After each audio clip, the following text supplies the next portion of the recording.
Hey guys, just a quick note before we begin that the show may contain spoilers and adult language, but that's just because we know how to have a good time. Stick around, you'll be glad you did. You are here for me to enlighten you. You ever act like this again, you're barred for life. It's just vile and base. It's kind of embarrassing. If you know your lines, then you can forget them. Oh, I get it. It's very clever.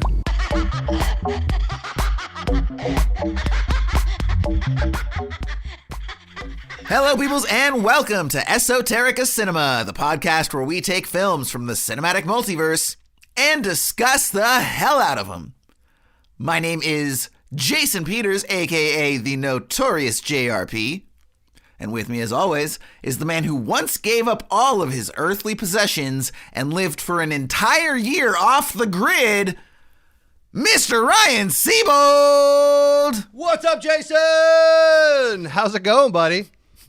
Not bad, man, not bad. I'm doing good in my comfy suburban palace, which of course is a very modest 1,200 square foot 3-bedroom in the valley. And you bougie bitch. Way to rub it in.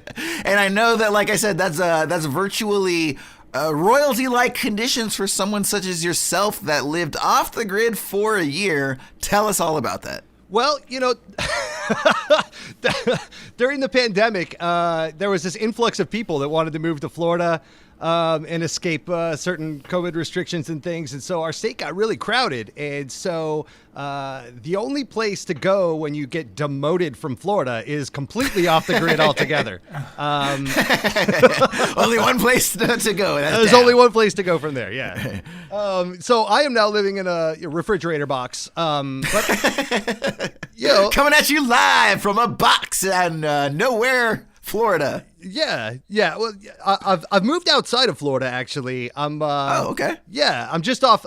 Just across the border, over the Panhandle in lovely Alabama, off the grid in Alabama. But don't tell anyone. I'm kind of hiding out here.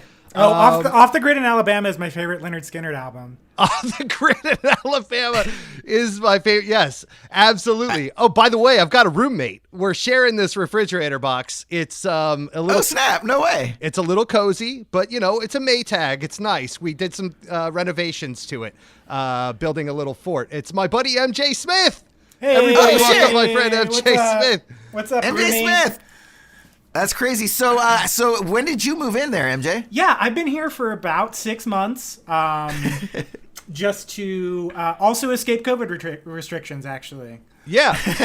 We're like the odd couple of refrigerator boxes. Yeah. Nice. I don't know who's who. We're both kind of sloppy, but you know, the box gets cluttered quick. We just do the best we can.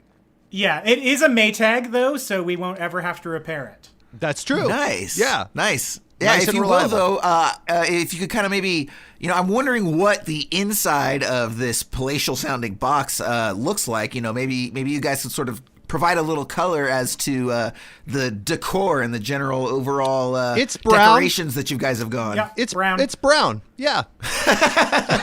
Okay, so do you guys haven't like hung any pictures or anything, or like even like drawn on the walls? No, well, we do have we have an 8x10 of the Farrah Fawcett poster. That's right.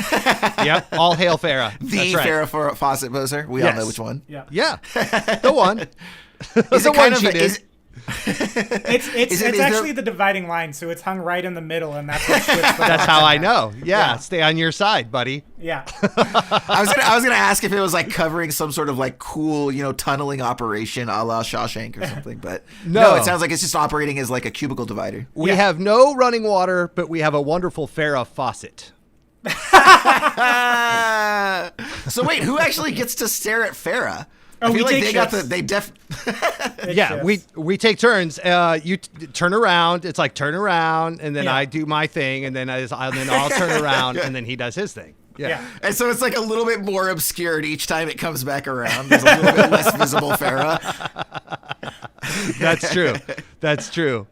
And You guys should get like some sort of like a, I don't know, like a turnstile, something that like, you know, it's on some sort of hinge or something, and it just rotates like a fan or something. You know, I think you're at that point. We should just get a house. You know, Yeah. the joys of So the box. You know, is that it's a box. You're talking about adding a big Farrah Fawcett fan, right? Yeah, yeah.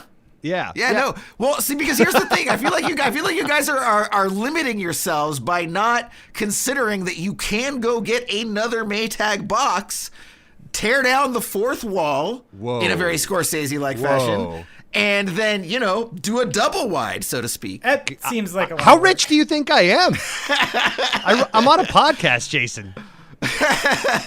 We're not podcasts don't lend carpenters. themselves to double wides, I suppose. I don't have second box money. I don't know what you're talking about. This is craziness. Well, so MJ, let me ask you. So somehow, despite living in this box, you are able to run not one, but 2 podcasts. Yeah. Please tell our listeners about those for us. Sure.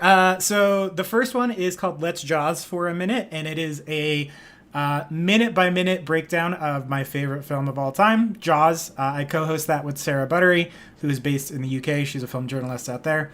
And it's kind of our pandemic baby. Was just kind of born out of us needing to do something in the pandemic and settled on that for some reason. Have no idea what you mean. Yeah. Some of us watched many movies. You just found one movie and decided to talk about that one movie. That's and watch it 1 minute at a time each week. Nice. I have, it's funny, since we started the show, the amount that I've watched Jaws start to finish has dwindled significantly. It's only been a single digit amount of times when it's usually multiple times a year. But yeah, so we are rapidly approaching the end of Jaws. Oh, wow. Next month we'll be done. So in April of 2022, depending on when you're listening to this. Yeah. So have you guys, looked past that? Is that kind of the end of the podcast? Does it evolve into something else? It does evolve into something else. Okay, great. Yeah. I don't know when we're announcing what the specifics are of it, so I will just plug the Twitter and the Instagram, which is at Jaws for a Minute on both Instagram and Twitter, because the future of the show sort of rests in the audience's hands. It will continue no matter what, but they get to kind of decide the direction it will go first after we're done with Jaws. So cool. All right. Yeah. Excellent. Well, if there's one thing I could say about my roommate, MJ, it's that he all the time he just says, "I think we're going to need a bigger box. I think we're going to need a bigger box." It's true. I get it, buddy. I get it. You have a Jaws podcast. But his show is great. I'm a big fan. Jason's a big fan. That's why we had you on. We couldn't wait to meet you in person, talk a little bit. MJ, Jason, and I have all been following each other on Twitter for quite some time now and blowing up each other's spots. So it's about time that we collaborated and brought each other here on our show. Absolutely. We appreciate having you on. And actually, so today's film, which, if you're listening, you probably have seen the title and know what we're discussing. But there's a little bit of history here in that MJ actually specifically wanted to talk about this film. So he kind of put out, if I remember correctly, it was sort of like a joking, not joking tweet about really wanting to talk about Color of Money and specifically some of the aspects about it and wishing there was a place to do that. And lo and behold, that's just the type of film that we look at here on Esoterica Cinema. And he's part of, like I said, our little Twitter family that, it also has Cameron from Green Shirt, Jesse from Sudden But Inevitable, a bunch of people that you've seen or heard on the show before. Yeah. So we decided to have him on to talk about The Color of Money from Martin Scorsese, 1986. We're going to go to Ryan for a description. The Color of Money, 1986, is described as a former pool hustler, Fast Eddie Felson, played by Paul Newman, decides he wants to return to the game by taking a pupil. He meets talented but green Vincent Loria, played by Tom Cruise, and proposes a partnership. As they tour pool halls, Eddie teaches Vincent the tricks of scamming, but he eventually grows frustrated with Vincent's showboat antics, leading to an argument and a falling out. Eddie takes up playing again and soon crosses paths with Vincent as an opponent. Jason and MJ, what did you guys think about this movie? Well, MJ, let me go ahead and set this up real quick first. We're going to do, we have an entire episode to get into exactly why you feel the way you feel about this movie. But first, we're going to play a quick trailer for The Color of Money.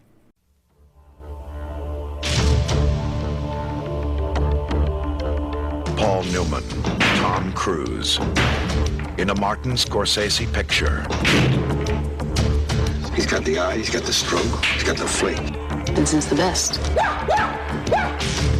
We got a racehorse here, a thoroughbred. You make him feel good, I teach him how to run. I'm not your daddy, I'm not your boyfriend, so don't be playing games with me. I'm your partner.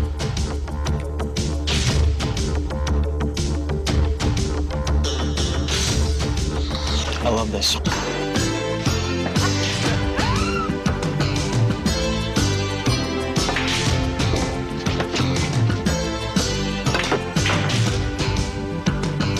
You're an incredible flake. But that's a gift.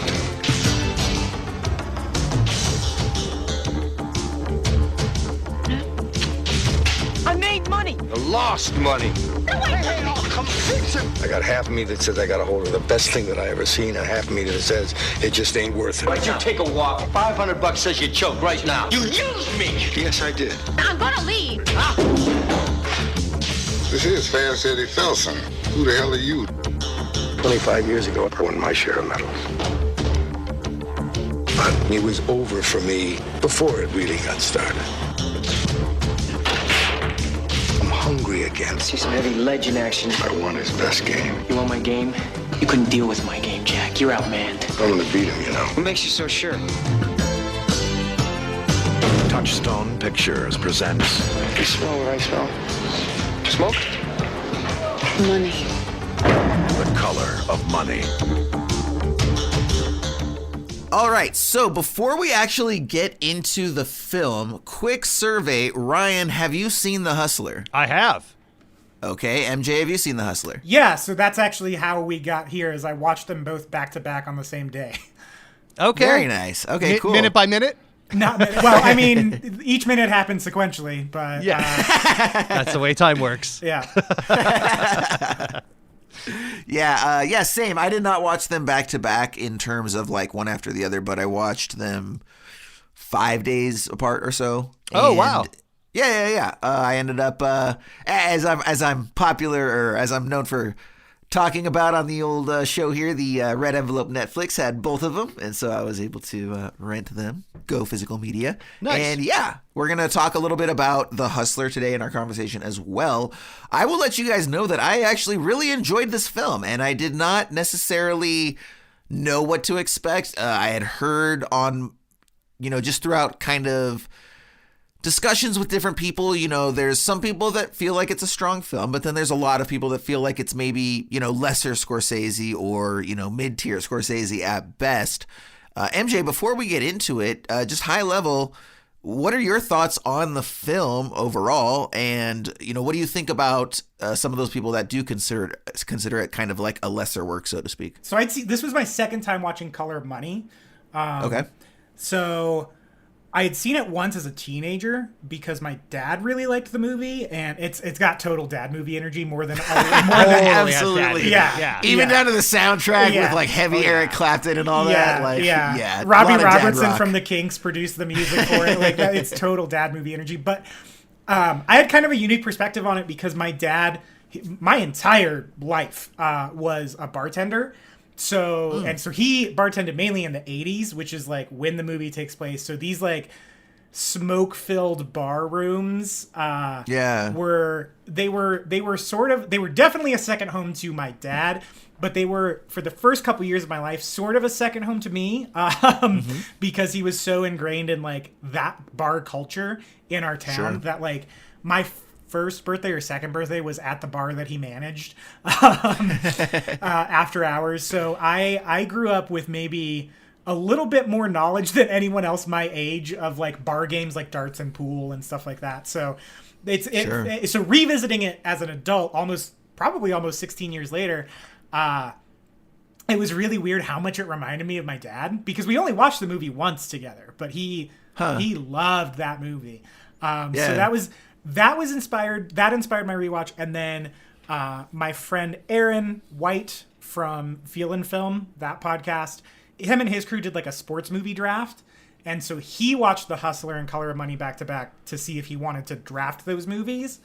Okay. And it inspired me. I was like, oh yeah, I haven't seen Color of Money in a minute, and I've never seen The Hustler, so let me watch those two. So that's how I ended up at Color of Money. Nice. But it's a real good movie. It's really well performed, And absolutely, I think it's really well written. I think it's really smartly written. I don't know if it's a lesser Scorsese movie. I don't think it is. I think it's just an overlooked Scorsese movie.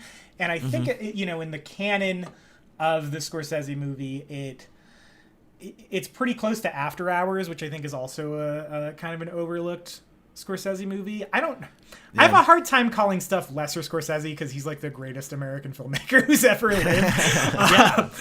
I mean, when this guy lays up and makes par, he's still outperforming, a lot of the rookies that are out there and giving us bangers. And, you got Michael Ballhaus, I think is how you say his name, the cinematographer who gave us, everything from Goodfellas, Gangs of New York, all these things, coming in and doing some of his early work here. And you could see twinges of where he was going to go. A lot of handheld, a lot of tons of moving shots coming around pool tables and down into pool balls and overhead shots looking down onto, there's a lot of dynamic cinematography for how simple of a task it is to film a pool game. He gives a lot of impactful cinematography. You also have the great Mary Elizabeth Mastrantonio, I think is how you say her name. You got John Turturro out of nowhere. I didn't even know he was in it, and Forrest Whitaker. Both these guys just showed up randomly. I didn't know they were in the film at all.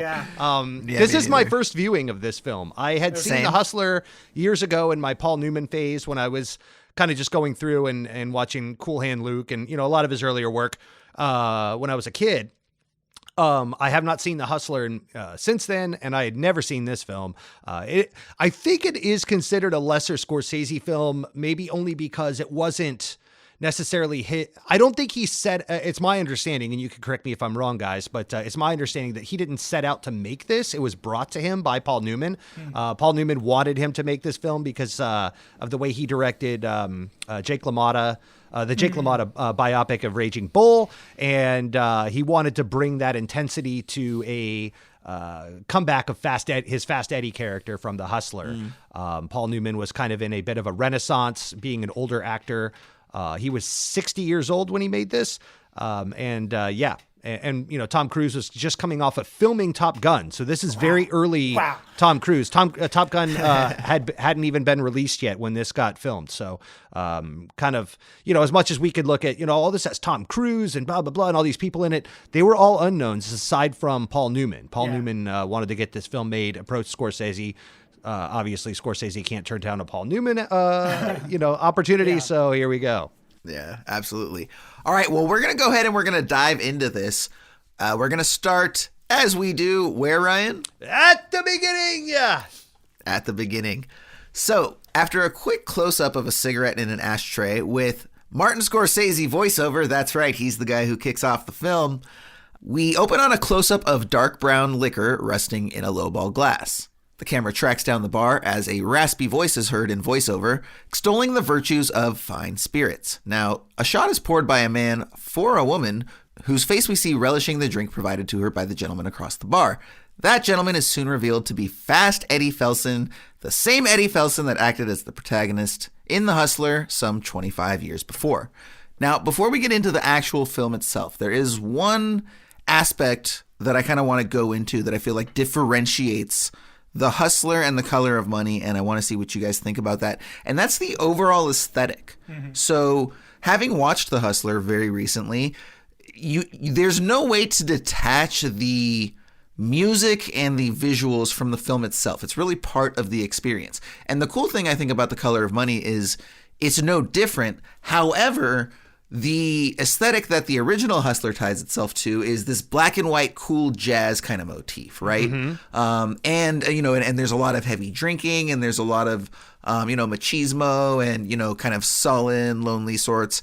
And then when you compare that to The Color of Money sort of very much leans into what I'll call like the 80s aesthetic, right? With a lot of the then, Eric Clapton music.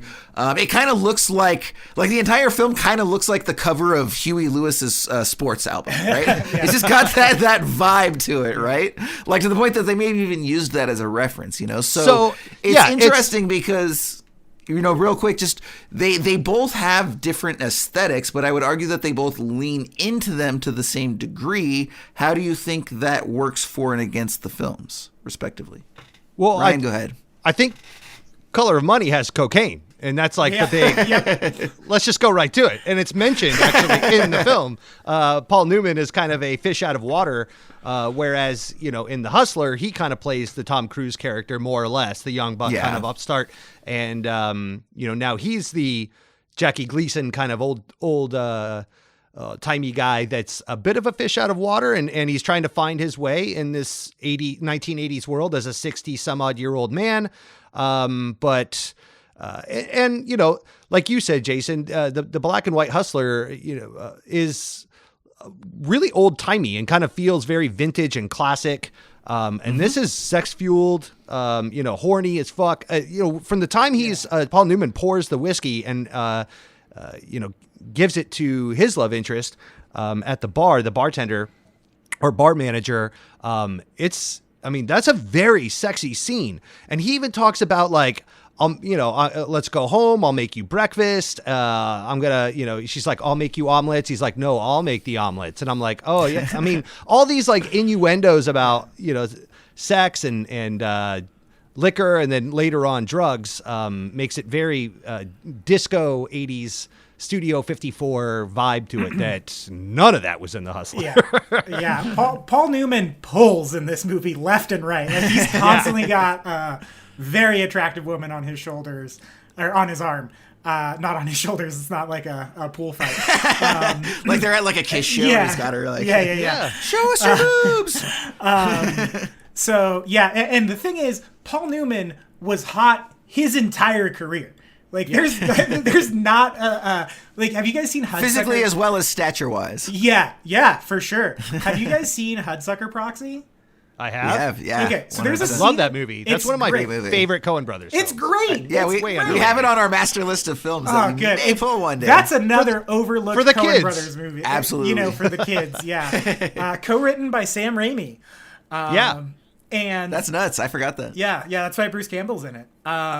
Makes sense. And there's a scene in that movie where he gets a massage and he's shirtless in it, and that's years after Color of Money even. And I was like, I've never looked that good with my shirt off ever. Yeah. Let alone well into my 60s while I look that good with my shirt off. Yeah. Right. I wrote in my notes here that anything now that includes Robert Redford or Paul Newman is now known as the Orgasmoverse.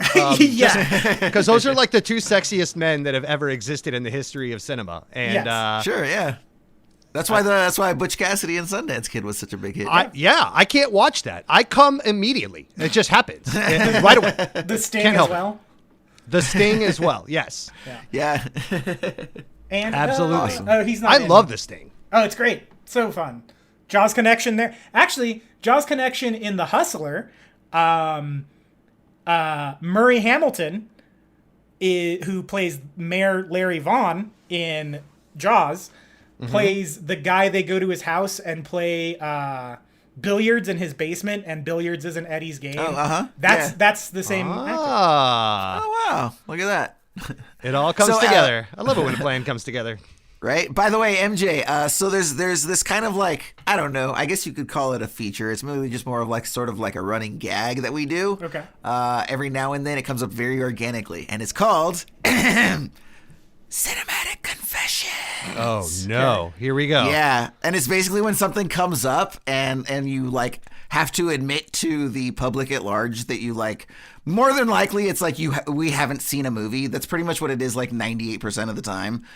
So my cinematic confession for the day is that I've never seen The Sting. Oh wow. Yeah. No, dude, get on that shit. Yeah, that is such I a know. good movie. Everybody tells me, dude. Like Really that's good. definitely like a top 5 like get most shit for not seeing film. It's so good. And I'm a big fan of Butch Cassidy and the Sundance Kid as well, although the raindrops keep falling on my head scene. Oh man, It's so weird. I will fight that scene until my dying day. Do I have to do a second cinematic confession? Oh no, Jason. Wow, really? Why would I just, I've never really, I wasn't into Robert Redford, and so, yeah, why would I watch Butch Cassidy as well? Sure. Well, I haven't seen that one either. Here's the thing. I think that you need to go sit down with your wife and explain to her that you can no longer consider yourself a straight cisgender male until you've seen this movie or either of those to know your feelings towards men because that is the culmination Which of you the felt secure in Orgasmoverse. up until this point. Yes. Yeah. So I have a question, Ryan. Does Brad Pitt, since he is just aging into Robert Redford, count as a continuation of the Orgasmoverse? Oof. I think he's Orgasmoverse adjacent. Yes. Okay. Yeah. Yeah, absolutely. Should we just like pour a bunch of cosmopolitans and like rank the super hunks? Should we do that? Those aren't raindrops falling on your head, buddy. That's my jizz. Thank you for clarifying. It was so subtle. I was like, what could Ryan possibly be talking about? And then you clarify, oh, right, the jism. Yeah. Yes, of course. Yeah, that's right. Yeah. I got nothing. I wish I had something against you there. Okay, so let me ask you guys then, where does Forrest Whitaker and his lazy eye rank on the attractive meter? You know what? Is he like a 7? Is he a 4? Like, where is he? I'm asking. I have not really thought about the physical attractiveness of Forrest Whitaker that much because he's never been portrayed as like... Apparently I've waded into some waters that I was not supposed to. Everyone's like, bro, are you really talking shit about Forrest, my man Forrest? And I'm like... I'm sorry, guys. I didn't realize he was like an untouchable national treasure. We talk shit about everybody on this show. Hey, if my dick falls into a forest and no one's around to hear it, that's none of your business. Does it make a Whitaker? It makes a little Whitaker, yeah. I think that's an old saying somewhere. I think you're right. I do think Forrest, like, I think everyone's kind of pretty hot in this movie. So even Forrest, like, he's like got this cool leather jacket on, and he's just got this like, he's like this pool hustler dude who like pulls one over on Eddie. We'll get there, but he's like really smooth in this movie.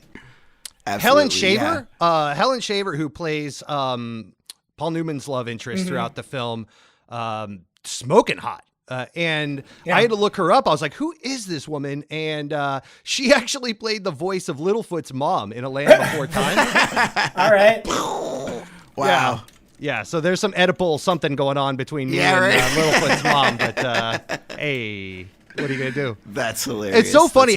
Mary Elizabeth Mastrantonio, who we know from Scarface and many other Robin Hood, Prince of Thieves, which was a weird tie-in to one of our last films, The Beast of War, because the director of that, Kevin Reynolds, directed Robin Hood, Prince of Thieves. So this is the Kevin Reynolds-averse, I guess, as well. But Mary Elizabeth Mastrantonio, smoking hot, in her prime, everything's good. Totally. And I love that we're going down the list talking about the attractiveness of all these people. And Tom Cruise hasn't even come up yet. But, whatever. Yeah, this little dude named Tom Cruise is in it too. Whatever. Yeah, no, he's been fawned on for his entire life, dude. He's got plenty of adulation. Whatever. Dude, this is Mary Elizabeth Mastrantonio's second movie ever that she's like a speaking role in. Like, it's Scarface. And she crushes. Yeah, it's Scarface and Color of Money are her first two movies. That's crazy. Yeah. She's really good. Yeah. I was just going to say, this is like totally a coincidence, I believe, but I do think it's funny. I just realized now that she has strong Mary Elizabeth Winstead energy. Yeah. There's a Mary Elizabeth thing there. A little bit. Yeah. Yeah. We'll just leave it at that. Now, we also got John Turturro. So when the film actually opens, 30 minutes into this convo, when the film opens, we've got John Turturro, and he's basically like, trying to hustle some young kid, and he's going to Eddie to bankroll him. So right off the bat, we kind of realize, like, oh, okay, having watched The Hustler, where George C. Scott was the bankroll character, it's now so many years later, he's, backed off from the game, he's bankrolling the young upstarts, passing the torch, so to speak. And who is Mr. Julian, is the name of John Turturro's character, playing? But Vince, played by young Mr. Tom Cruise, with his winning smile and cocksure attitude. He's got the very loud personality, which is very much in strong contrast to Eddie's cool, which I thought was interesting, Also, in contrast to the Phil Collins One More Night soundtrack playing in the background. Phil Collins features heavily in this soundtrack, I believe. Not how I would have opened a film like this. That was a very strong statement. Again, going back to what you said, Ryan, cocaine. Yeah. No, so but this is like the most mellow Phil Collins song of all time. One More Night. Well, see, this is after they've been like doing it for 24 hours and they're ready to go to sleep. Okay, that's fair. So, That's fair. But they just can't quite. But they're like, let's bring it down. It's loud. But you're going to open your film. You're going to open a Scorsese film on a. Well, I guess this is kind of Scorsese's Coke come down era. Yeah, so, it is. Yeah, exactly. Totally. Fits. Totally. That fits. Yeah. We're going to get into this a little bit, but I do think there's a strong through point throughout this film where, Scorsese makes significant statements through the voice of Fast Eddie talking about cocaine and the travails thereof. And sure. Robbie Robertson as well, who, MJ, you mentioned, does the soundtrack for this film from the band. Scorsese I would like to issue a correction. I said he was in the Kinks earlier. He's in the band. I don't know why. Yeah. Yeah, so he was in the band. Scorsese directed their last performance as a live show, The Last Waltz. Mm-hmm. Which Ryan has also done a couple times. I have. Spoiler alert. Ryan does a couple film projects himself, and one of them is he redid The Last Waltz for, what was the band, Ryan? Have Gun Will Travel. Those are your boys, right? Yeah, bands came in from all over the Southeast to step in for the roles of all the different band members. So you got people coming in as Van Morrison and Joni Mitchell and That's Bob Dylan rad. and all of that. Yeah, I'll send you a link when we're done. It's on YouTube. It's sick. I put a lot of work into it, and we won awards for it. And, That's awesome. It's so strong. It's the same set list and everything? Same exact set list from the movie. Cool. We shot it on Arri Alexas with Cook Prime lenses and the whole bit. And we got a master feed from the board and had the soundtrack remastered in a studio. It's really well done. Dope, it's something man. I'm very That's proud awesome. of. Yeah, I had a full brass section, the whole bit. So, I'll send you a link when we're done on Twitter. Yeah, for sure. If you're out there, go check out Have Gun Will Travel's The Last Waltz live at the Palladium. I've done it twice, but the live at the Palladium is the best version there. You filmed it at the Hollywood Palladium? No, here in Florida. We have a Palladium theater here as well. But anyway, so all that to say, Robbie Robertson, also very well known to be into the cocaina in the 70s. I know Van Morrison, there's a notorious story. That's why he was doing the high kicks for Turn Up the Radio on The Last Waltz, because he had just blasted a bunch of cocaine in the back and came out and ripped it. So, I think there was, all that to say, coming back to the film, I think there was a strong anti-80s vibe going on in the way of Fast Eddie as the voice of Scorsese. That was my take on it. Yeah. Well, and that's kind of interesting too. So, I'll touch on that in just a moment here. So sure, yeah. We do have an interesting sort of moment where Eddie approaches Carmen and, asks her if Vince is willing to play him for $500, right? And she's sort of taken aback. It's a huge sum. She doesn't really know what to make of that. And that's sort of his lead in into saying like, hey, you guys don't really, you've never had someone like me. This is how professionals do it. You don't know what you're doing, obviously. Let me take you under my wing. Trying to sort of plant those seeds, right, that are going to pay off in a little bit. Now, we soon learned that Vince has, a really sort of crappy retail job, and Eddie soon convinces him and Carmen to basically hit the road with him for 6 weeks so he can teach them all about hustling. That's going to kind of set up our movie proper. Now, you guys were touching on just a minute ago about the whole nature of, cocaine and commentary, etc. One thing that I thought was very interesting about this film is watching The Hustler, the element of alcoholism and the prevalence of alcohol in The Hustler is inextricably linked to the story, right? It is part of the fabric of the characters. Everybody's an alcoholic, right? Yeah. And it falls in line. So, and just like every single scene, somebody's drinking, right? Like Paul Newman and his love interest, arguably it's almost sort of like a little bit of like, that addict relationship where it's the substance bringing them together more than, necessarily and also, their personalities. You get a lot of scenes like when Eddie's playing Minnesota Fats, like they're constantly going to their managers and giving them money to go get them more booze to keep them like almost like it's keeping them going through their marathon play sessions. Yeah. Which, like, I don't know how you're not falling over yourself at a certain point, but... Yeah, well, and Eddie does at some point, right? That's where he loses after that first stretch because he basically, like, can't hang, and, that's where they kind of go into the whole concept of where it's more about... It's not just about talent. It's not just, you can be the best at pool, but if you don't know how to manage the game and the personalities and the endurance, and, there's this whole other aspect of success than just raw talent, right? Well, there's a line in this particular film, Color of Money, where... Fast Eddie says to Tom Cruise's character, Vincent, you kids, because he asks him why he's not playing or whatever. And he's like, the game's different now. You guys are all on cocaine and speed. When back in my day, it was alcohol and liquor. And that was more of a human element, and I knew what I was dealing with. Now it's all chemical or something like that. Yeah. Yeah. Mm-hmm.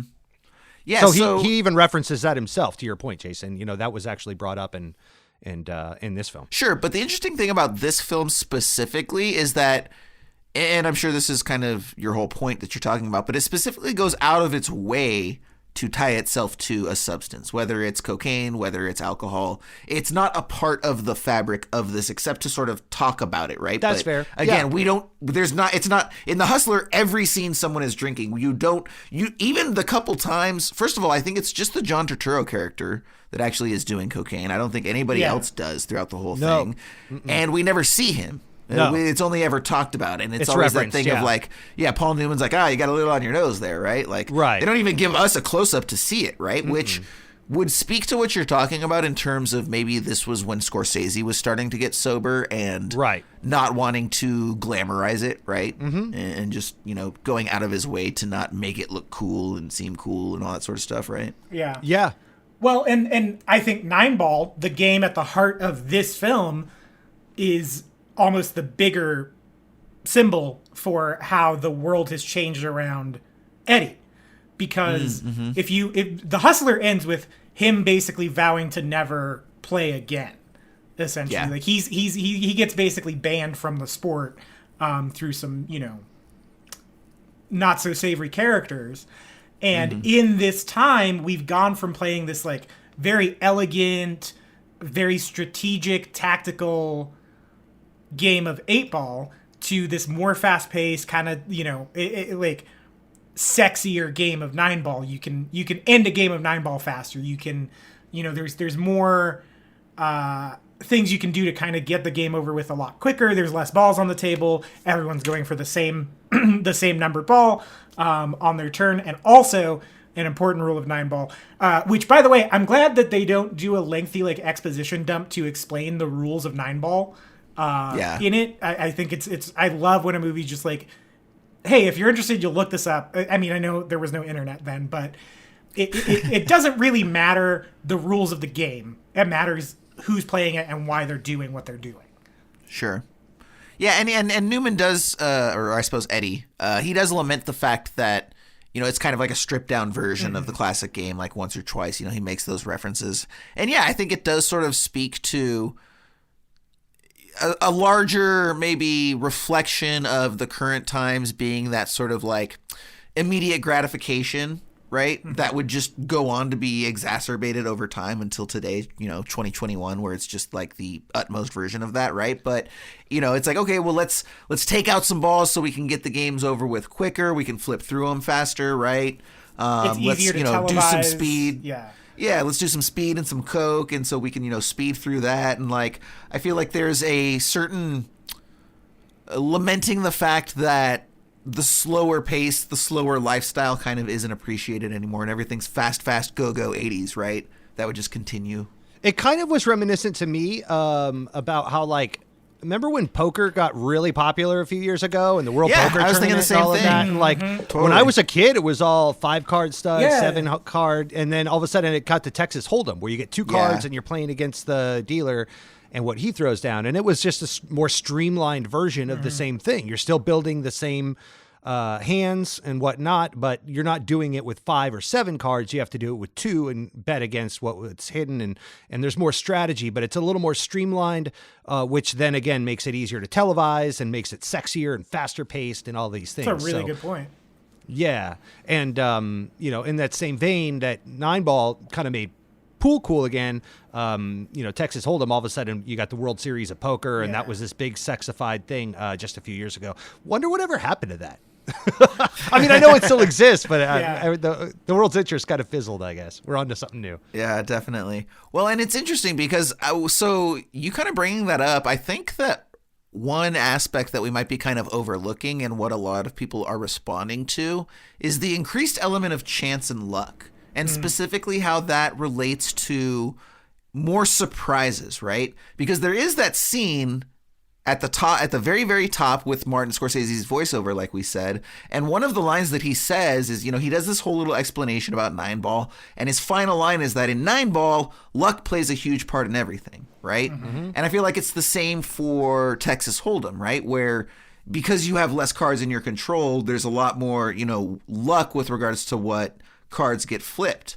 So there's a lot more instances where someone can be in pole position and then at the last minute that gets flipped, and that's when you get that very big dramatic finish that we all love to see, right? Absolutely. So I think there's probably an element of that with regards to the fact that, because they talk about how in 9-ball someone could go 1 through 8, miss 9, and then the one person can hit 9 and win. Yeah, so yeah, I'll talk about this. So I play pinball competitively. Oh wow, nice. That's cool. Awesome. Yeah.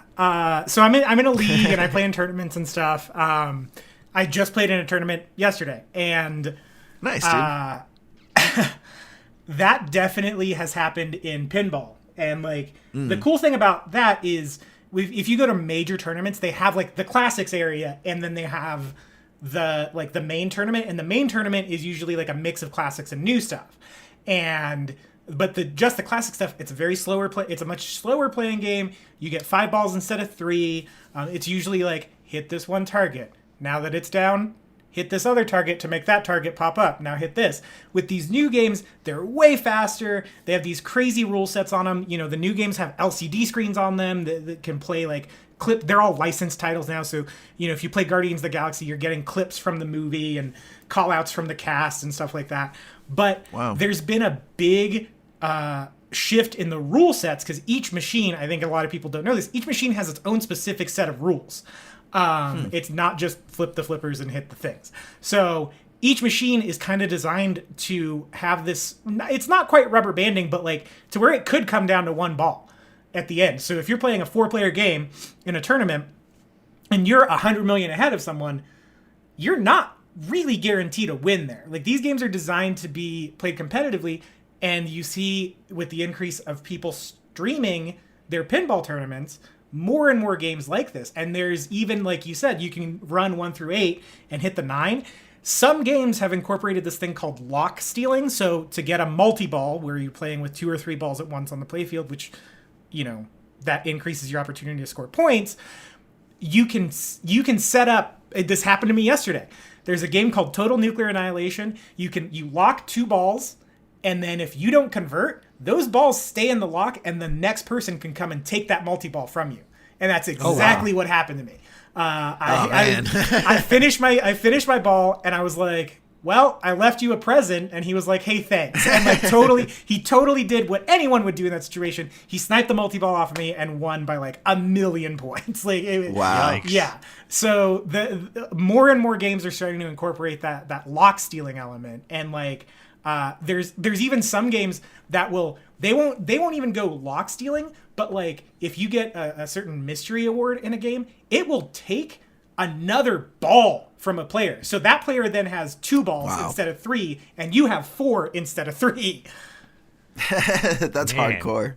It's like the Dark Souls of pinball. Yeah. It's getting more like brutal the more like interest there is on like streaming and watching pinball tournaments and stuff. Yeah, that's crazy, man. Yeah, all in the name of viewership, right? Yeah, give the people a show. Yeah, that's what exactly it's what it is. It's all like, and all 3 of those instances we described, like pinball, 9-ball, and poker, like it's all in the name of reaching a broadcast audience to generate interest in the thing. Because they're like, it's all 3 of those are pretty niche like interests. Sure, right? Totally interesting. So let's get back to the film here, and at this point, like I said, we've got Vince and Carmen having agreed to go on this sort of, tour to learn about hustling. And Eddie takes them to a pool hall. Well, to his old pool hall. We get a funny little moment where it's been converted into a furniture warehouse, right? So they're like, we got to go find another one. They do. And Vince is taking it easy on this old man who has emphysema, if not outright like a hole in his throat from smoking, I believe even. And Eddie is like, you know what? I don't care. It doesn't matter. It doesn't matter what this guy is. You're playing a game. It's competition. You can't ease up on the you can't ease up on your opponents just because they may be a little bit, pitiable or whatever. Mm-hmm. And he even gets up and sort of leaves him to get beat up just to sort of teach him a lesson here. Now, that sort of brings up an interesting aspect, sort of a higher level conversation real quick. I don't know how familiar you guys are with Paul Newman's later stage of his career, but I'm kind of late to the Paul Newman game. Obviously, I told, there's those 2 films of his I haven't even seen with Robert Redford. I have seen Cool Hand Luke. I've seen The Hustler, so I'm starting to get more involved, but there's still some blind spots there. Regardless, I do think it's interesting to note that out of the performances I've seen, younger Paul Newman was definitely a softer kind of guy, right? He was very charming. Mm-hmm. Even in Cool Hand Luke, like he's rebellious without being like violent about it, right? Like, and as we start to look at his performances that he did, Color of Money and after that, right? Even popping up, 15 years later in like Road to Perdition, for example. He plays these much harder characters, They tend to be, I think, much more violent, more aggressive, more controlling. They're definitely not the fun, breezy guys who's like, hey, what's up, blah, blah, blah, right? They have a grittiness. Do you think that was... First of all, do you guys agree with that assessment or do you think it's just a couple examples? And B, why do you think he went in that direction? Or do you know anything about his career that he sort of experienced hardship that led to him taking on those roles? I mean, what's your response to that? Yeah, I don't know. But it even shows up in like Cars, right? Like he's like the gruff old mentor guy. He's almost the Fast Eddie to Lightning McQueen in that movie, which is a weird, comparison. Even in this kids movie, he's playing this archetype, right? Yeah. And he's kind of gruff. He kind of like, he's kind of hard on Lightning in his training on him. I did not realize how similar the character was to Fast Eddie until right now. Until I forgot he was even in the movie until I looked up his filmography. I don't know. I don't think so. I mean, he was pretty successful throughout. Like he's in, the Hudsucker Proxy, and then he doesn't have a lot between 1994 and 2002. Like it's sporadic, and maybe the movie isn't as or the movies aren't as well known as they once were. Yeah. But the Newman's Own brand was really successful, so he was still a household name, I think, until he died. Totally. So yeah. I don't know if it was just those are the types of roles that started getting offered to him, and he decided to start taking them, or if he got jaded along the way. Yeah, it'd be interesting to know. And it's kind of interesting from there as well, because we do get a scene where, and again, I'll kind of send this to you guys too, which is the exact nature of his relationship with the Carmen character, right? Because I think that he's going out of his way to be, to get a distance, but maybe there's sort of like an internal desire there or something, because it kind of seems like he contradicts himself at times where, there's the one scene where he goes in and she's, watching TV in her underwear, and he's like, get dressed. And she's like, I am dressed. And he, sort of very forcefully has this sort of like, hey, knock this shit off, right? Like you're Vince's girl, like nothing's going to happen between us, right? Like we're business partners. We've got to keep this professional. But again, it's not like one of those scenes where, you can kind of tell that there's a lingering desire there. Like he's very, very forceful about like, knock this shit off. Right. But then in the next scene, it seems like he's like unnecessarily handsy with her when they're hustling the people in the bar. Mm-hmm.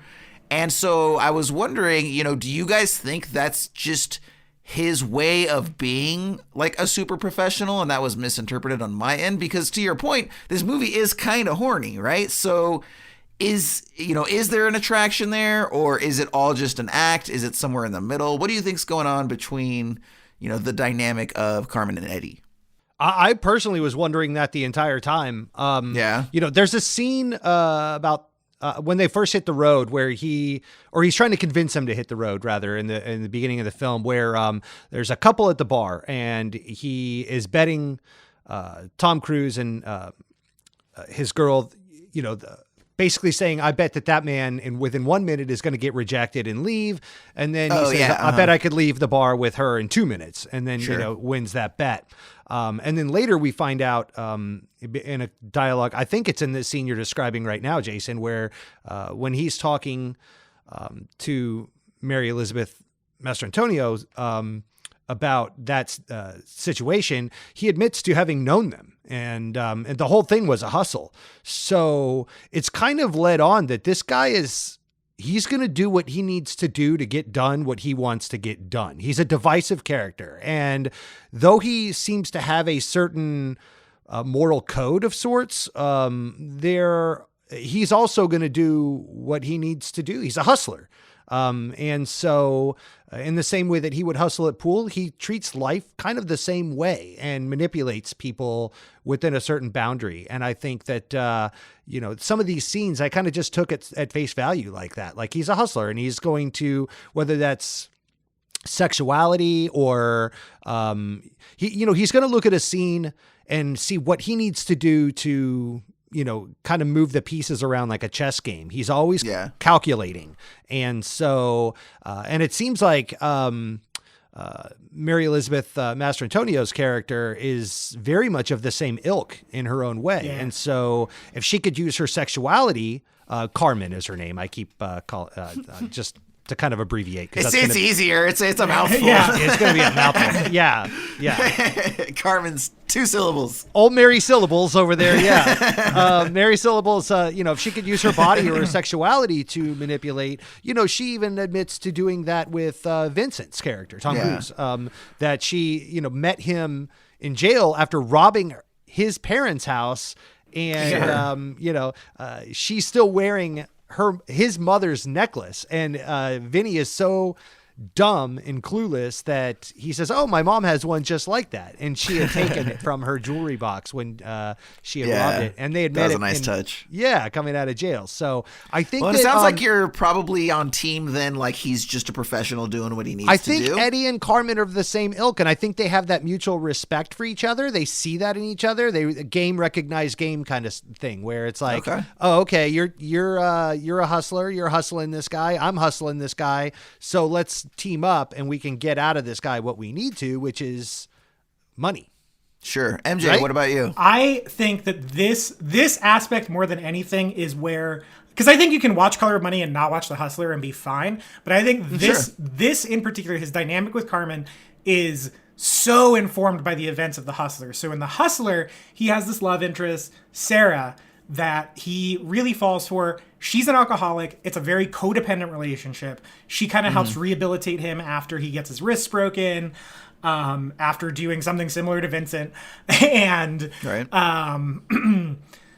kind of hustling the wrong people. And she really rehabilitates him. He tries to rehabilitate her, but at the same time, he tries bringing her into this world, and she doesn't want anything to do with it. Like she calls it like, what, twisted and crippled or whatever. That's what she writes in lipstick on the mirror. And which, by the way, she's crippled as well. She has like this club foot. Yeah. Which is a reference to that as well. Yeah. And so she ends up getting sexually assaulted by Paul Newman's manager. But is it George C. Scott that does it? Yes. Yeah. So by George C. Scott, and then she commits suicide. So and that's that sort of, the showdown with Minnesota at the end is almost this vengeance, or like avenging Sarah's death.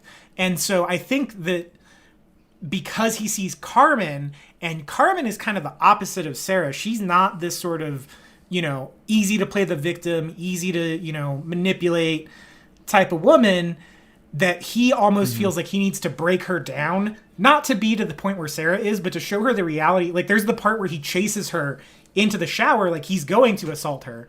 And he's like, "Hey, calm down. Like, I just wanted to show you that this could happen. Like, you need to not trust anyone ever."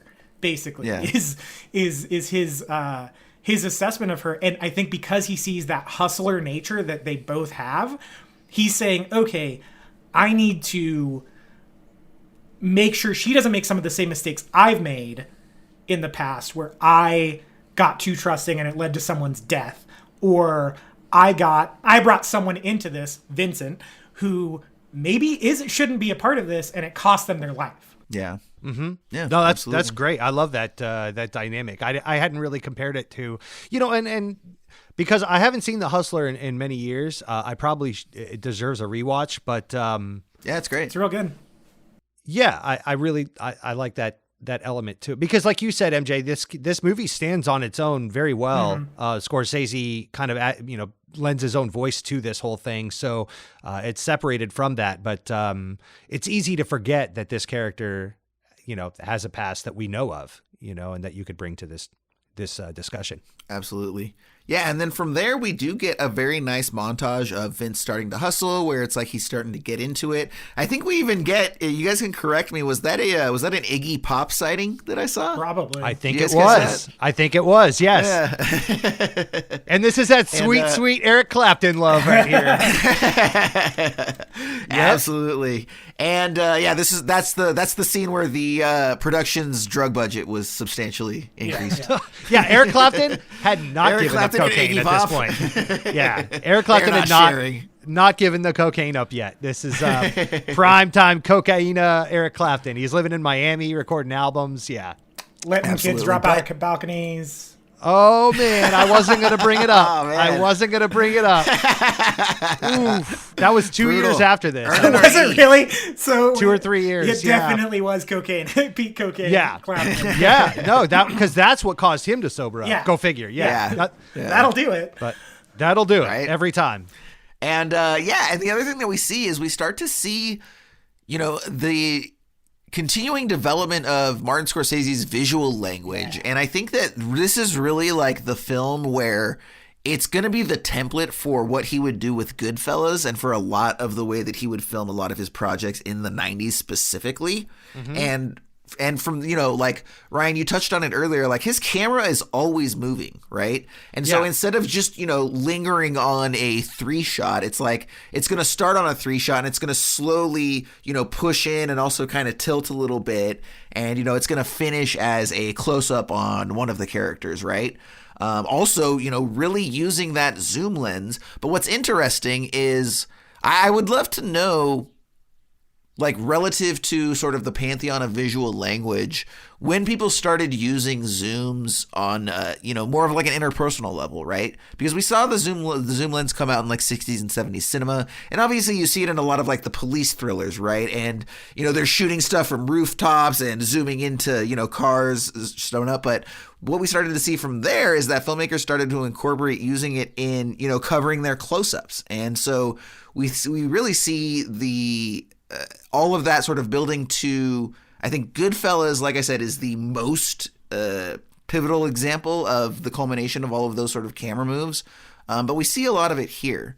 And it's kind of interesting as well because I think that there's a lot of filmmakers that were influenced from this style as well.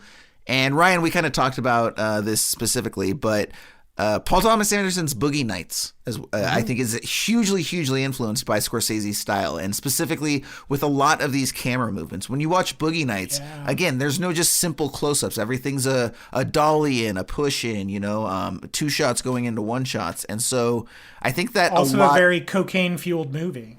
Right. Yeah, definitely. And the travails thereof. Yeah.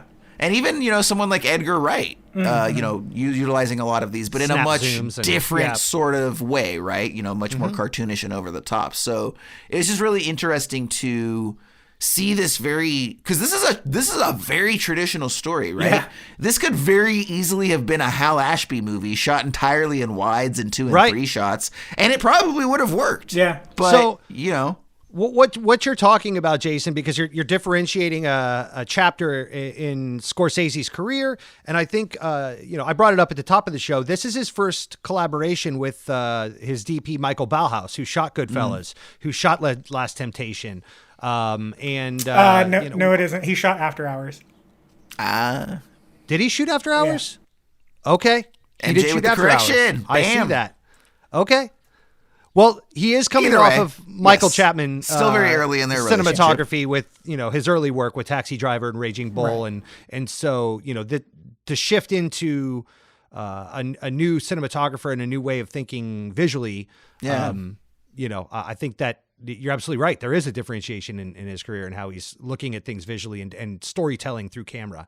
And it's worth mentioning that when you're talking about oneers or long camera movements and things, very few people use those correctly. So often they're used just as like a cool thing to do. I want this big oneer, this and that. But, Scorsese and Bauhaus specifically in Goodfellas, and then also, like you said, Paul Thomas Anderson and Boogie Nights, they're telling a story with that, and they're introducing characters. Yeah. There's never a moment where you feel like you're being dragged along by the hand to show me something like a child might do. It's all very informative and very applicable to the story. And it better be, because those things take forever to set up and execute. And if you haven't gotten your coverage and you just expect someone to like stick with this shot for a minute or longer on screen, that can seem like an eternity in a cinema. So, there are people that have done this successfully and people who haven't. Now, I can't think in this movie, getting back to Color of Money, any real big, huge oneers, but I got one. But there is a lot of camera movement. Go ahead. What you got? Werewolves of London. Werewolves of London is a oneer. Oh, yeah. Absolutely. Yeah. Okay. So here's the thing. As someone who has a minute-by-minute breakdown podcast of a Steven Spielberg movie, that motherfucker is the king of the sneaky oneer. There are so many Spielberg scenes across his entire career, but in Jaws specifically, we were just like, fuck, I never realized that this was a one-shot take. Like, it happens all the time in that movie, and it happens all the time in Jurassic Park. It happens damn near constantly in West Side Story, and to the point where we had people tagging us because we talk about all the time where we're like, this is one shot, never noticed that. This is one shot, never noticed that. We had people tagging us in clips from West Side Story being like, I saw this movie twice in the theater. I didn't realize it was one shot until I listened to you guys talking about how much he does this. And now looking at it, just an isolated clip, I've noticed he does it all the time in Bridge of Spies, which is not a movie that needs a bunch of oneers. It's just people talking. Like, that's the whole movie. Yeah, so I've gotten very good at picking up on the sneaky one-shot takes because of watching Jaws minute by minute. So Werewolves of London is one. But that's by Warren Zevon. MJ's talking, for those that haven't seen the film that are listening, there's a big, huge scene where Warren Zevon's Werewolves of London is playing. And which, by the way, I have to ask you guys, what is your take on that song? I fucking love that song. I love Warren Zevon. Like, that whole album, Excitable Boy, I think it's a perfect album. It's top to bottom. Wow. It's absolutely a perfect album. And I love 100% agree. Oh man, that album is so darkly funny, but it also has Accidentally Like a Martyr, which is like the most heartbreaking song I've ever heard. And if you listen to his is it called Outside the Fire, his live album? I gotta find it. Outside the Fire? Is that what it's called? Stand in the Fire. He dedicates Accidentally Like a Martyr to Marty Scorsese on that album. That's awesome. I didn't know that. But Very cool. I deeply appreciate Warren Zevon and I deeply appreciate that song in particular. It's a very overused song. Yeah. But it's one of those that it just, for whatever reason, like Life on Mars by David Bowie or something like that. It's one of those songs that just pops up randomly in films like this. I don't care. Yeah. I want it in all of these kinds of films. Like, it doesn't ever really wear off to me. Some of those films, awesome. Some of those songs just never will. And this is one of them. Yeah, for sure. Cool. How about you? I am glad it worked for 2 of the 3 people on this program. No. That's fair. No. This is just like a personal thing where I have, like, I, for whatever reason, hate that song. Okay. Like, I just, like, there's certain songs where it's like, okay, look, man, like, I'm not asking you to do a, progressive rock song, but, like, if you could maybe just switch up the note progression once throughout these entire 3 to 4 minutes, like, I'd appreciate it.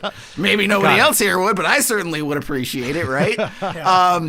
And it's also, there's something about, I think, like, that sound, like that sort of piano sound or whatever, right? Like, because the other song that inspires that reaction in me, which I also get shit for is Crocodile Rock by Elton John. I cannot stand that song. And everyone's like, what? Like, I've literally had I had a DJ pull me aside and literally like mansplain to me for 7 minutes in music. It would be like musical splaining why Elton John's Crocodile Rock is the quote unquote perfect rock song. And was like, it goes through these chords and then it goes through these progressions and then Elton hits this and blah, blah, blah. And it's like, wow, people are really passionate, like Tucker and Dale passionate. That's really funny. I appreciate the callback. I also hate Crocodile Rock. So hey, buddy! I have no strong feelings about Crocodile. I could take it or leave it. Like, if I never heard it again, it would be fine. If I heard it tomorrow, it would also be fine. I didn't know there was like medium takes. I thought everybody's take was strong on that one. Oh, I'm very strong. Yeah, very passionate. That's very fun. Okay, so obviously we all hate the Kid Rock song that borrows the riff, but do we also hate Sweet Home Alabama? No, Sweet Home Alabama's fine. I mean, it's a classic song, right? I think it's even one of those songs. I'm anti. Wow. I mean, although I am living here in my Maytag cardboard box, I am anti Sweet Home Alabama. Wow. I'm not big. Go ahead. So I was just gonna say, like, it's definitely not a song I put on, right? But but that's also like not necessarily my vibe. Sure. Is, like piano-driven Southern rock. So. But if it comes on, I'm not necessarily going to turn it off. I will say that there is an element, and Ryan, you very much know I'm this way, where it's like if something's overplayed or overexposed, like I'll develop a distaste for it. So there is an element of that where it's like, okay, I can play. If you give me 4 minutes, I can sit here and play the entire song note for note in my head, right? Like my dad listened to KLOS growing up out here. Like I've heard that song hundreds of times probably. Yeah. So I never need to hear it again, but I've never thought it was a bad song. But it's similar. I get that. I spent several years, and here we go, Jason, you're going to chime in here. But I spent several years of my childhood growing up in the South in Florida. And when he was wandering the roads with a knapsack, looking for a family to call his own. And living in St. Augustine, which at the time isn't the quaint little tourist town that it is today. It was the redneck Riviera. There are some artists I will just never get over. And Leonard Skinner, I will never listen to again if I could avoid it. Jimmy Buffett is another one. Jimmy Buffett can go right to hell. Yeah. And I hope he has a pop top waiting to step on when he gets there to blow out his flip flop. Fuck that guy. Yeah. That's really funny. No, I get it. I mean, so I'm from Bakersfield, California, which we established that you guys know where that is. We are the birthplace of Korn, the band. But before that, we were Buck Owens and Merle Haggard and like a lot of country music. Dwight Yoakam. Dwight Yoakam's from LA. Is he really? Okay. Yeah.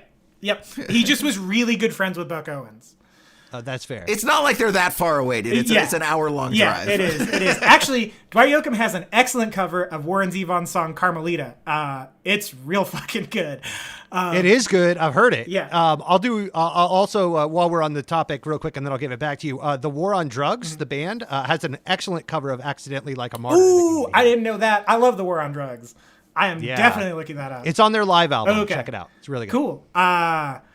So I'm an audio engineer. We talk about that a lot on Let's Jaws for a Minute. I work in live concert production.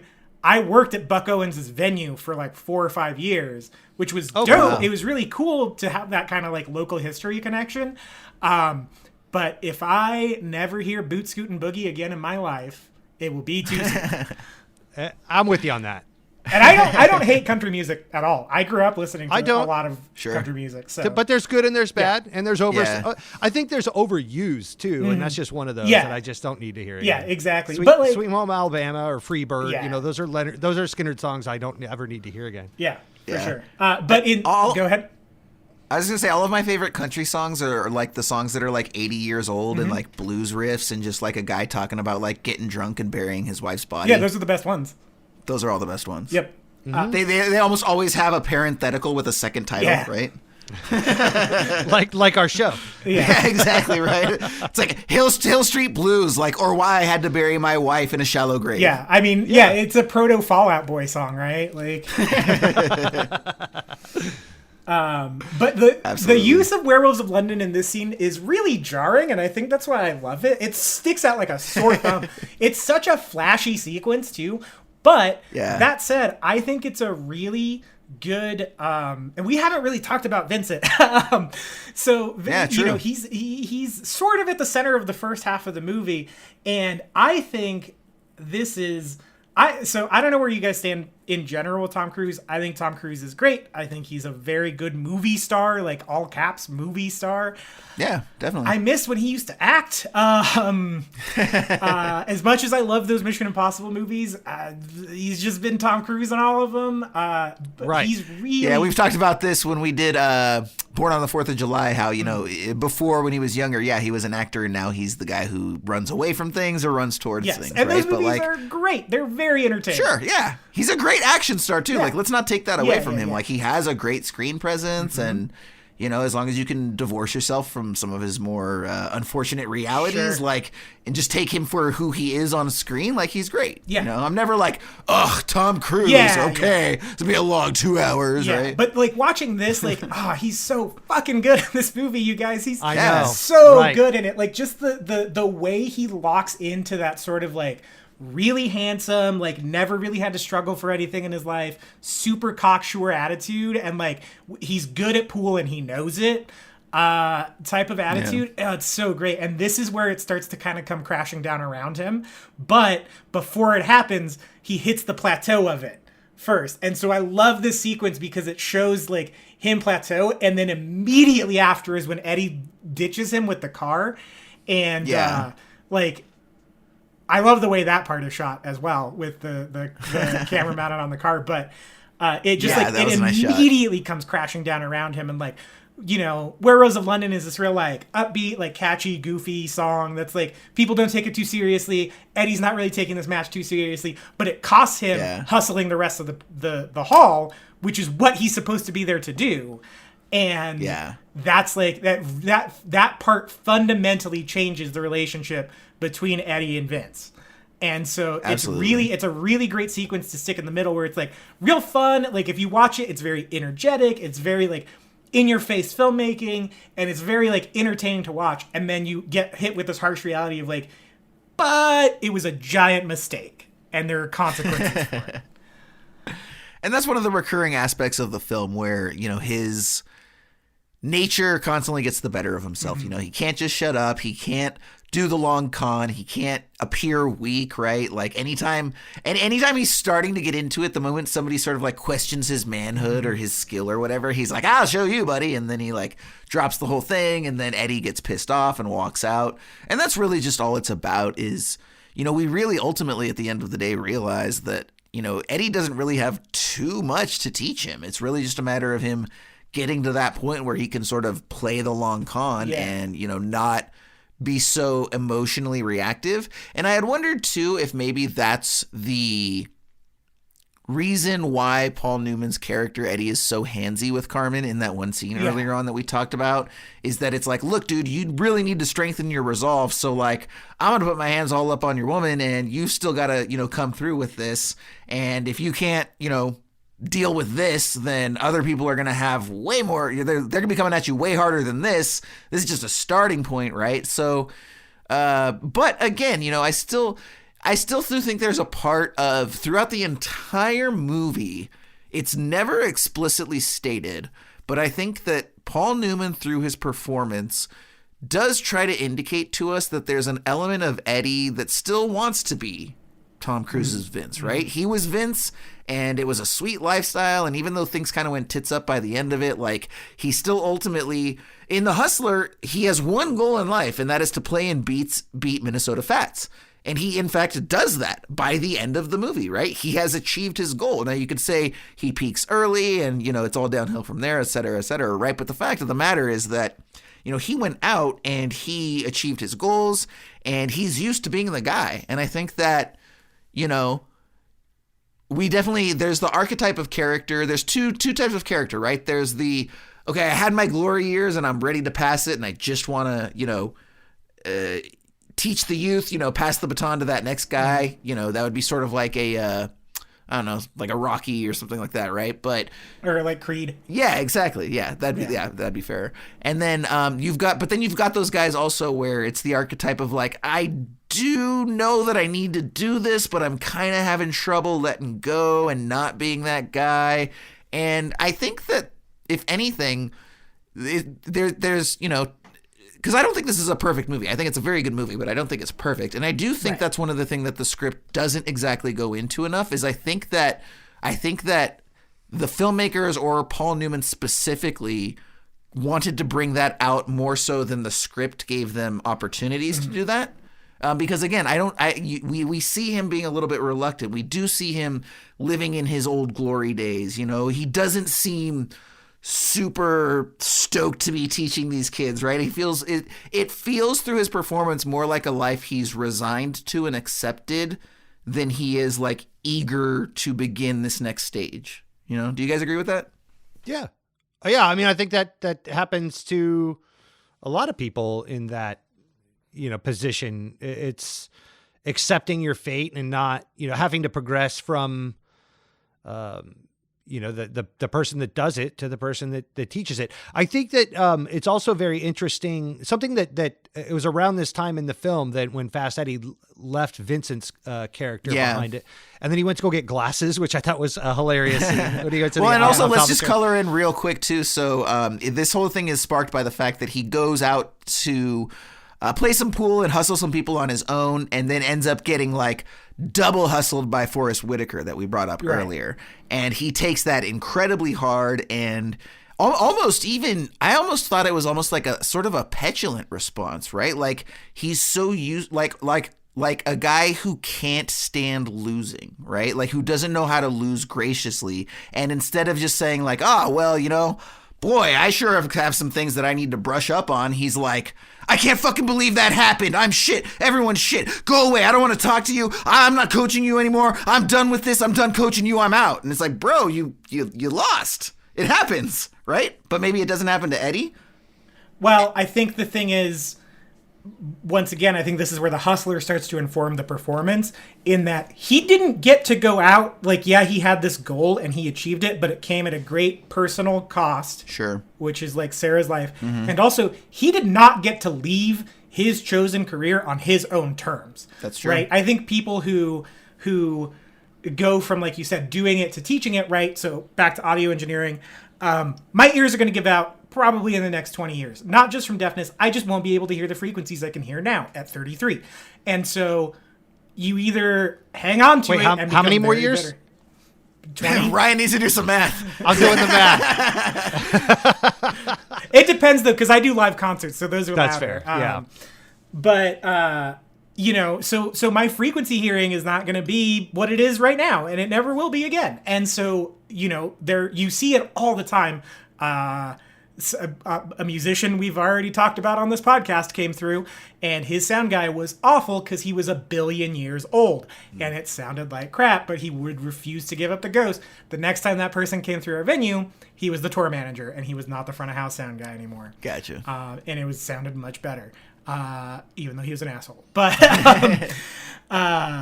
yeah, so I think there are the people who come to terms with it and the people who don't. And Eddie, though, he got forced out of it. He didn't get to come to terms with it because he didn't get to set those terms. He didn't get to retire gracefully. He was literally like blacklisted from the sport. Yeah. And so when he gets hustled by Forrest Whitaker, it's not just like reliving the glory days. It becomes the straw that breaks the camel's back, because for all intents and purposes that we know as the audience, this is the first game of pool in public that Eddie has played since the end of The Hustler. Yeah. So I don't even think it's like I'm not good anymore. It's just like, fuck, I had so much more time to do what I wanted to do, and I've squandered it. Like, that's how I've read it, of like, I screwed up and wasted so much of my life being in fear of like George C. Scott and that whole crew of cronies that I wasted my glory years. And then interesting, the rest of the film then becomes about Eddie. That makes sense. It shifts this perspective of like, then it becomes like how Eddie got his groove back. Well, and that's what I was actually going to bring up a moment ago, and that is that this was a this point in the film was a stark reminder that to me, this was Eddie's story. This wasn't, this is a continuation of his character in The Hustler. So it's very easy to get caught up in the fact that Tom Cruise is there, just, chewing it up and kicking ass and doing what Tom Cruise does best. And to your point, MJ, this was a rare chance, to see him act again, which is fantastic.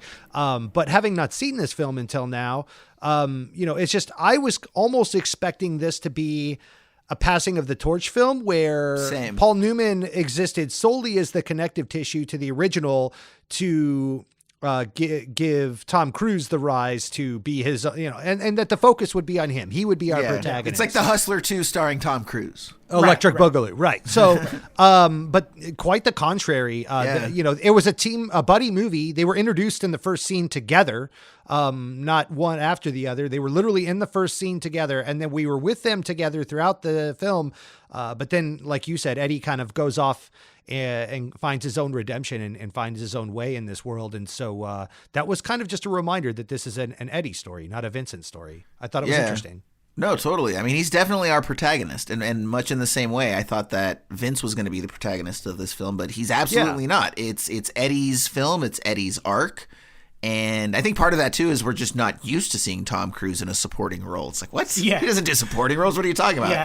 1986, though, I mean, this was, Paul Newman was coming off the sunset of his career at that time. And Tom Cruise was Tom who? Like, that was, he hadn't done shit. So I think there's an important piece that we sort of skipped over at the beginning. Tom Cruise, or Vincent, works at a toy store called Child World. It was a real store, apparently. Really? But yep, there's a Wikipedia entry for it. But it is such an on the nose signal of where this film is going. Eddie is bringing Vincent out of Child World into the real world of hustling, into the adult world. But wow, I haven't even thought of that. That is so ham-fisted. Yeah, right? But at the same time, Vince does the same thing to Eddie. Like, he's the one who helps convince Eddie that he can't live in this fear anymore. That I'm sure fucking George C. Scott has forgotten about this by now, 30 years later. And that he needs to stop living in this child world of fear, of not going after his own goals or focusing on himself or trying to live vicariously through these other men he's tried to bring out of Child World for all intents and purposes. Yeah. Could I ask a really dumb question? And it's kind of on the same note of this or whatnot. Hold on, let's go to the board. What? Yeah, they're saying yes. Yes, you can. Go ahead. Thank you. The jury may proceed. So what do you think is meant by the title, The Color of Money? What do you think that signifies? What did you guys, after seeing the film now, what do you think? What's your takeaway on why this is called that? Is it obviously The Color of Money is green? Is this an envy thing, jealousy thing of trying to Paul Newman trying to be jealous of Vinny's youth and Vinny trying to be jealous of Eddie's success, or do you think it's just a throwaway title because it sounded cool? No. Is there anything to it? Because it's based on a book by the same name. Yeah. That doesn't follow the same plot, by the way. Scorsese kind of, had his guy punch it up. But, I was just curious if there was anything to that. I think it's kind of a reference to just kind of like hustling a little bit, and it's like what goes into making the money, right? Color in some detail, right? It's like, okay, there's money, but then here's the, detail of what goes into getting it. And here's the, seedy reality of this, which, by the way, I think it's funny that once upon a time, gambling was looked at much differently than it is now, right? There's certain films in the 40s and 50s where it's Eddie revealed himself to be a gambler, and everyone's like, oh, a gambler, oh no, oh my God, right? And everyone's now fucking, we all gamble, dude. Life's a fucking gamble, right? In the U.S., every day's a goddamn gamble. Download the Have you seen the stock market recently? Well, I think if we look at green, what do we got? We got green with envy, so Eddie being jealous of Vince. Right. We got green. Vince is green, right? He's not a grown up yet. He's okay. We talk about it's amateur stuff. Also green. we associate that with like flourishing, like verdant, fertile areas. And so it's Eddie realizing that, his best days may not be behind him yet. Like he can still flourish. He can still, and then obviously, Jason, like you said, the very obvious, like hustling and the in this world, that's what's king. Like money talks, and that's it. Yeah. Which I think is a fair question. Yeah. Green is growth, personal growth. Yeah. Yeah. There you go. Go down the old rabbit hole quite a bit. Now, MJ, real quick, you had brought something up I wanted to touch back on. We kind of gotten off topic, but is this, you seem to know a little bit more about Scorsese's early work. I have not seen After Hours, Cinematic Confession. But is this one of the first instances that you could think of where Scorsese's using, kind of playing against type with a celebratory rock song in the, not to bring this back up again, but the Werewolves of London track? One thing that I have in my notes is that, kind of a signature move of Scorsese's is to use these iconic upbeat poppy rock songs, kind of paralleled to some of the darkness that's going on in that moment and playing against type. Namely, in my notes, I have Gimme Shelter in Casino stood out to me. Also, Layla kind of wrapping up Goodfellas. By the way, I think I read something recently that he's used Gimme Shelter in 6 of his movies. Yeah, really? I think so. Doesn't surprise me. Yeah. Doesn't surprise me. Yeah, no, I mean, the Stones are kind of definitely associated with his films. You kind of, at a certain point, you can't really remove them. They're kind of part of his DNA. Well, and he's directed a lot of rock and roll stuff. We talked about The Last Waltz, but I think one of his first projects was directing the Woodstock documentary as well. Well, dude, remember when we looked it up and he did freaking Bad? Yeah, Michael Jackson? Yeah, he directed the. That's insane. He's in the video. He's in the video for Bad. Yeah, there's a part where it like zooms in on a wall and there's like a mugshot of a guy. He's the mugshot, and they That's awesome. That's Scorsese. Yeah, dude, he did that so much in the 70s, dude. Like Taxi Driver. He's like, I'm gonna be in it not once but twice, motherfuckers. Speaking role and non-speaking cameo. Boom. Apparently, he's in this twice. Yeah, well, including the voiceover, or yeah. I don't know. Where's the second time? I know he walks. I think he walks his dog. He's walking a dog. Yeah. Yes. Mm-hmm. Oh, I thought I actually thought that was an Alfred Hitchcock joke, by the way. I think his dog gets credit in the credits as well. So if we're counting the voiceover, he's in this 3 times. He breaks the rack at 1 hour, 30 minutes, and 20 seconds. Okay. By the way, Last Waltz also starts off with a pool break the same exact way, talking about defining the rules of 8-ball, which I thought was really interesting. So like, there's definitely a not so latent aspect of Marty that like wanted to be an actor, right? Like, no question. Yeah. Like, if he's putting himself in that many of his movies, it could be a Hitchcock thing. Where maybe he just loved Hitchcock. Maybe, I don't know. Put his stamp on it. But anyway, taking the conversation full circle, MJ, I just wasn't sure if this was like the first time that he had kind of done that with a big iconic, rock song like Werewolves of London playing against type in a film. Or no, because Mean Streets is that laden with rock songs as well, like that? There's a shit ton of Stones, and I think Gimme Shelter, Street Fighting Man, and for sure the scene I'm looking at right now, Jumpin' Jack Flash is in that film. So, and then of course there's the infamous Birth of Our Christ scene set to Bad Brains. Yeah, right. Yeah. Last Temptation is full of Rolling Stones. Yeah. So getting back to the film here, we have reached pretty much the third act where Eddie decides that he's going to sign up for the tournament in Atlantic City, and lo and behold, it doesn't take very long for him to meet up with Vince and Carmen. They're sort of doing their own hustling thing. Carmen explains that they're doing very well for themselves, that, it was the right thing for Eddie to sort of move on from them, and they were ready to sort of get out there and start doing their own thing. And it's not going to take long for them. We've got this whole, well, first of all, let me back up. I do want to say that, like, I think, it's one of the better shots of the film is when he first walks into the tournament scene, and we see like all of the tables there, within the competitive setting, and there's that nice overhead shot, and then it sort of dollies back and around, and then we end up with Paul Newman's head right behind it. Yeah, the rest of it is such a great shot, man. I agree. I love it. Yeah, and I mean, he makes that thing feel like the fucking Roman Coliseum. It's so cool. Absolutely. Yeah, and that's supposed to be a casino, right? I mean, it looks like a high school gymnasium or something Yeah. at the time. Or I thought. By the way, do you guys Go ahead. know, like, was that post like the death of Atlantic City? Because like I'm not familiar enough with Atlantic City, but he distinctly walks into a casino that has like no lettering and like the lights don't really seem to be on. Right. So like that's more or less what I'm talking about. Yeah, so I'm not sure if they have hours there, if it's not a 24-hour city. Is Looked it like a rec center. But I know that eventually Atlantic City died, basically, and so I don't know if that was like the last vestiges of the city or it was hanging on. I don't know if you guys have any color on that or not. I don't know. Yeah, I'm not sure. But either way, so they get placed, and of course, now they're I working grew up away. in Atlantic City, Jason. And I'd like to... By the way, can you do you have like a latent Atlantic City accent that you've been trying to work hard over the years to cover up, and do you want to let it out now?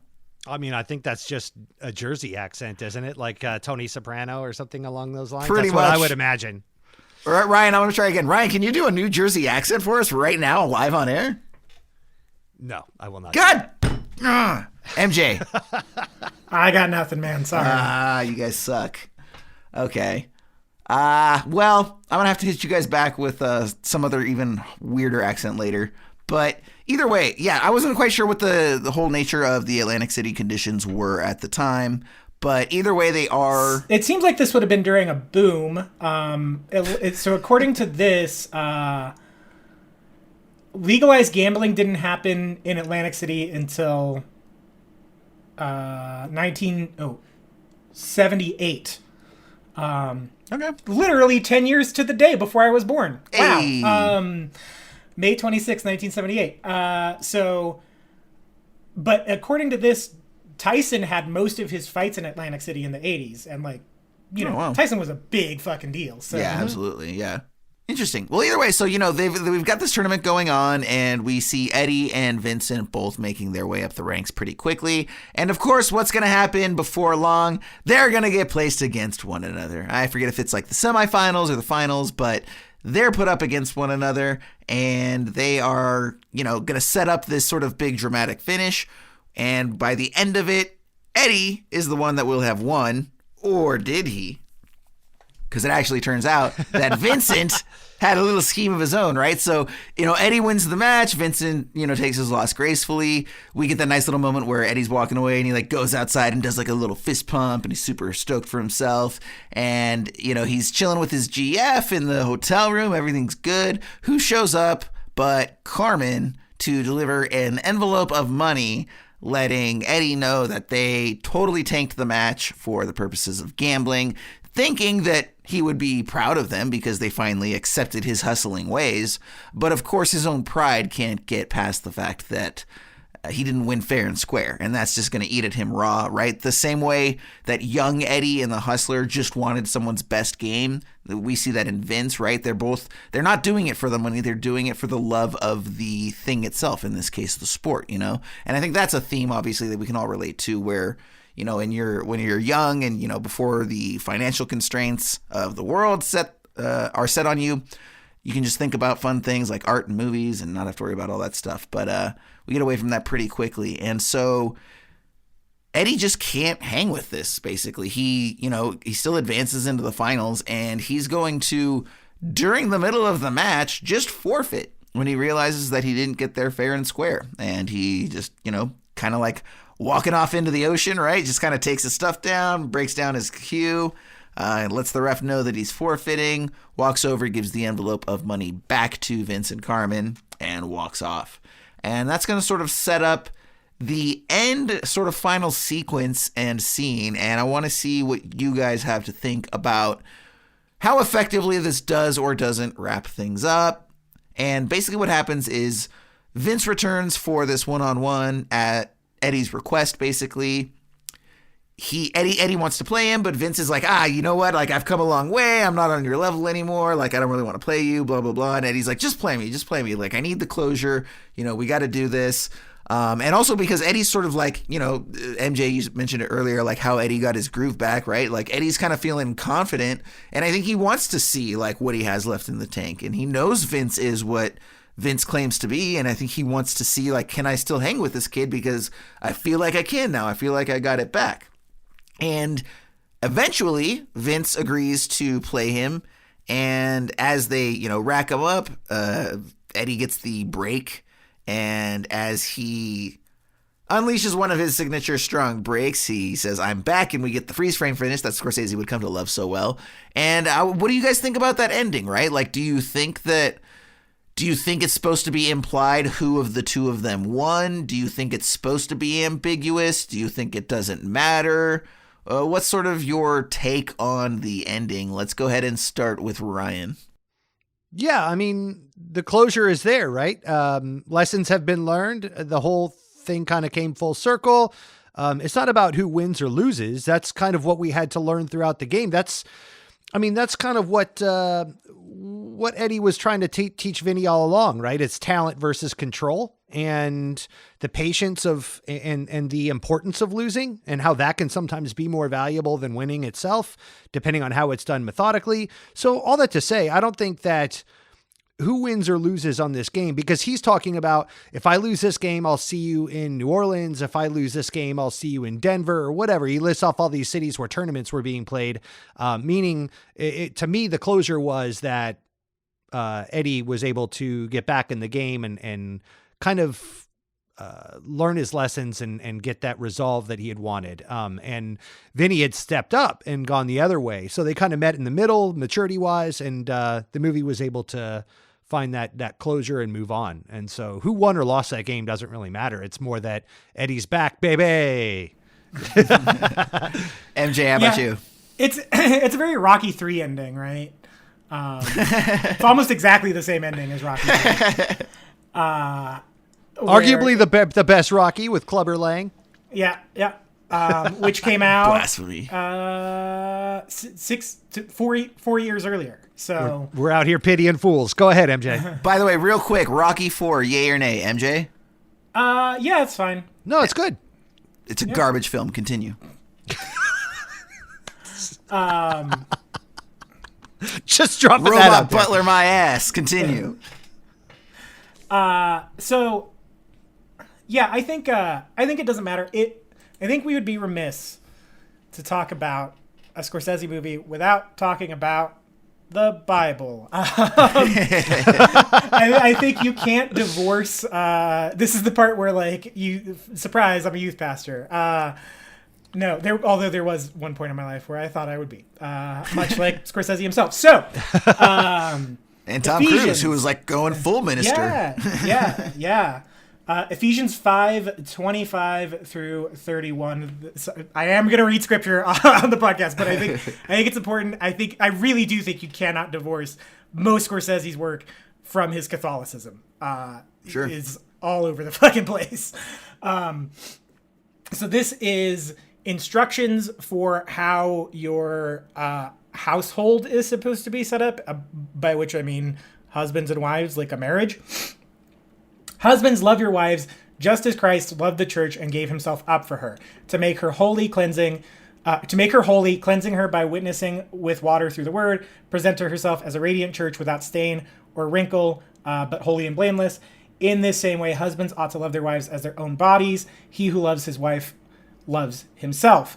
I'll skip ahead to verse 31. For this reason, a man will leave his father and mother and be united to his wife, and the two will become one flesh. What does this have to do with Eddie and Vincent shooting a game of pool? I think the story is about the two of them leaving their father and mother and becoming the husband of playing pool professionally.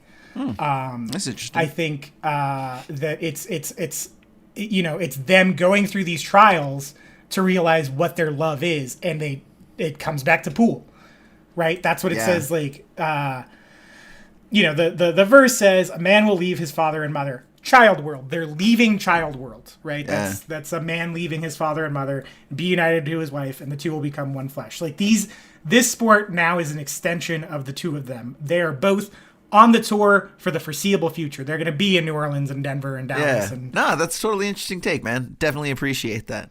Yeah, no, definitely. I don't think Ryan or I would have stumbled upon that. I'm sure, Ryan, you, much like myself, you were smoking a little bit there while he was reading the scripture, right? It's like, oh, please don't go one or two longer. We're about to combust over here. Yeah, it's an esoterica cinema first. Yeah. No, I mean, I was raised very much probably in a similar fashion in youth groups and going to Acquire the Fire and all of that as a kid and going up to Hume Lake youth camp as a kid in California. Yep. So yeah, I get it, and I'm all about that. And his Scorsese's follow-up to this was, as we said, Last Temptation of Christ. So it was very much on his mind, the whole contemplation of religion and all of that. And it's always on his mind. It's all over it's a large part of his DNA. Bull. It's all it's all over the place in his filmography. Michael Jackson's I mean, he's an Italian American from New York, right? Like, from what I understand of culture, it tends to be part of their thing over there. A little bit. Just a little bit. Little bit. There's your accent for you that you wanted to. We finally got it out of him. Hooray. Even if it was just a little slight Robert De Niro there. Even if it was just a little bit. Yeah. A little bit, yeah. And that's The Color of Money, though. Great discussion here. And MJ, as I told you, we'd like to go out on two little sort of mini featurettes here at the end. Our first is called 3 Adjectives, where, you guessed it, we give our 3 adjectives. And yes, they can be hyphenated, so sometimes well more than 3 words will be used.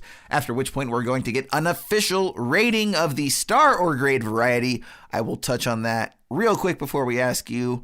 So I'll tell you what, Ryan, why don't you start us off with 3 adjectives? My first one is quintessential. I think that there are a lot of Scorsese staples here, but that's a good thing. That's not a bad thing. Kind of going to my next one, which is I have it as phoned in. I don't mean that necessarily as a bad thing. I love the fact that what we kind of like. I think I kind of mentioned this earlier in the show that a phoned in Scorsese film is better than some of the worst of or best of some of upstarts. So you're specifically referencing Scorsese's efforts then? Correct. Yeah, the acting. Right. Yeah. Gotcha. Yeah. I mean, I don't think because to me this isn't a Scorsese film. This feels separate from that. This is like Scorsese adjacent or like a 2A, if you will, instead of like a next one in the chronology. This kind of feels like he sidestepped out. And my third is 80s goodness, because I just love that Eric Clapton song so much, and the Robbie Robertson score and those sultry saxophones. We kind of had a little bit of this in The Beast of War as well. It just felt so quintessentially 80s to me, the feathered hair and all of it. And oh man, I loved it so much. Awesome. How about you guys? MJ, what you got? Yeah, so the first one I'm going to say is Coke fueled. It just feels like cocaine 80s. Like every time I'm in Vegas, I have yet to go. I keep telling my wife, I'm like, we got to go to the Pepper Mill, which features heavily in Casino. But the Pepper Mill is just like relic of just like cocaine 80s Vegas. Like it is like Scarface barfed in that fucking restaurant, and it's awesome. They should have called it the Sugar Mill. Hey. Oh, for real.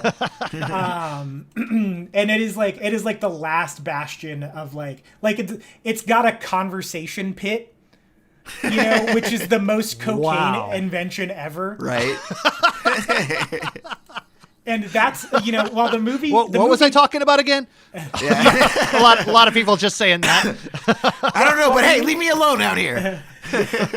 While the movie doesn't feel explicitly driven by the cocaine the way, like, say, New York does, which is a film that Scorsese says he barely remembers filming because of how much coke he was doing at the time, it definitely has that, like, aesthetic, like, that 80s cocaine aesthetic to it, whether, like, it's on screen or not, as far as, like, depicting characters doing it. It very much, like, colors in the world that the film exists in. Sure. And so number 2 I would say energetic, because I think the way Thelma Schoonmaker, who I can't believe this is the first time we're talking about her in this episode. Wait, coke-fueled and energetic at the same time. Yeah, Go who'd have thought? figure. Yeah. Who'd have thought? But I think the aesthetic is very coke-fueled, and I think the energy comes from the editing of Thelma Schoonmaker, who's obviously been Scorsese's, go-to editor for his entire career. I don't know if there's a single film of his she hasn't edited. The GOAT. I mean, I think she's incredible. Just the way she can take that thing and make it feel like it's his voice, while also putting her, like, you can see her editing across everything and be like, oh, I think Thelma Schoonmaker edited that, mainly because I'm watching a Scorsese movie. But gosh, the way she edits these montages of the pool playing is so great. It's so Totally. like fun and like easy to watch. It's great. And then third, I'll hyphenate it as good adaptation. So it is an adaptation. I did some math here. There's a lot of talk, a lot of the time about, we want original movies and we want, everything's an IP or an adaptation or a sequel or whatever, right? People get on high horses about that.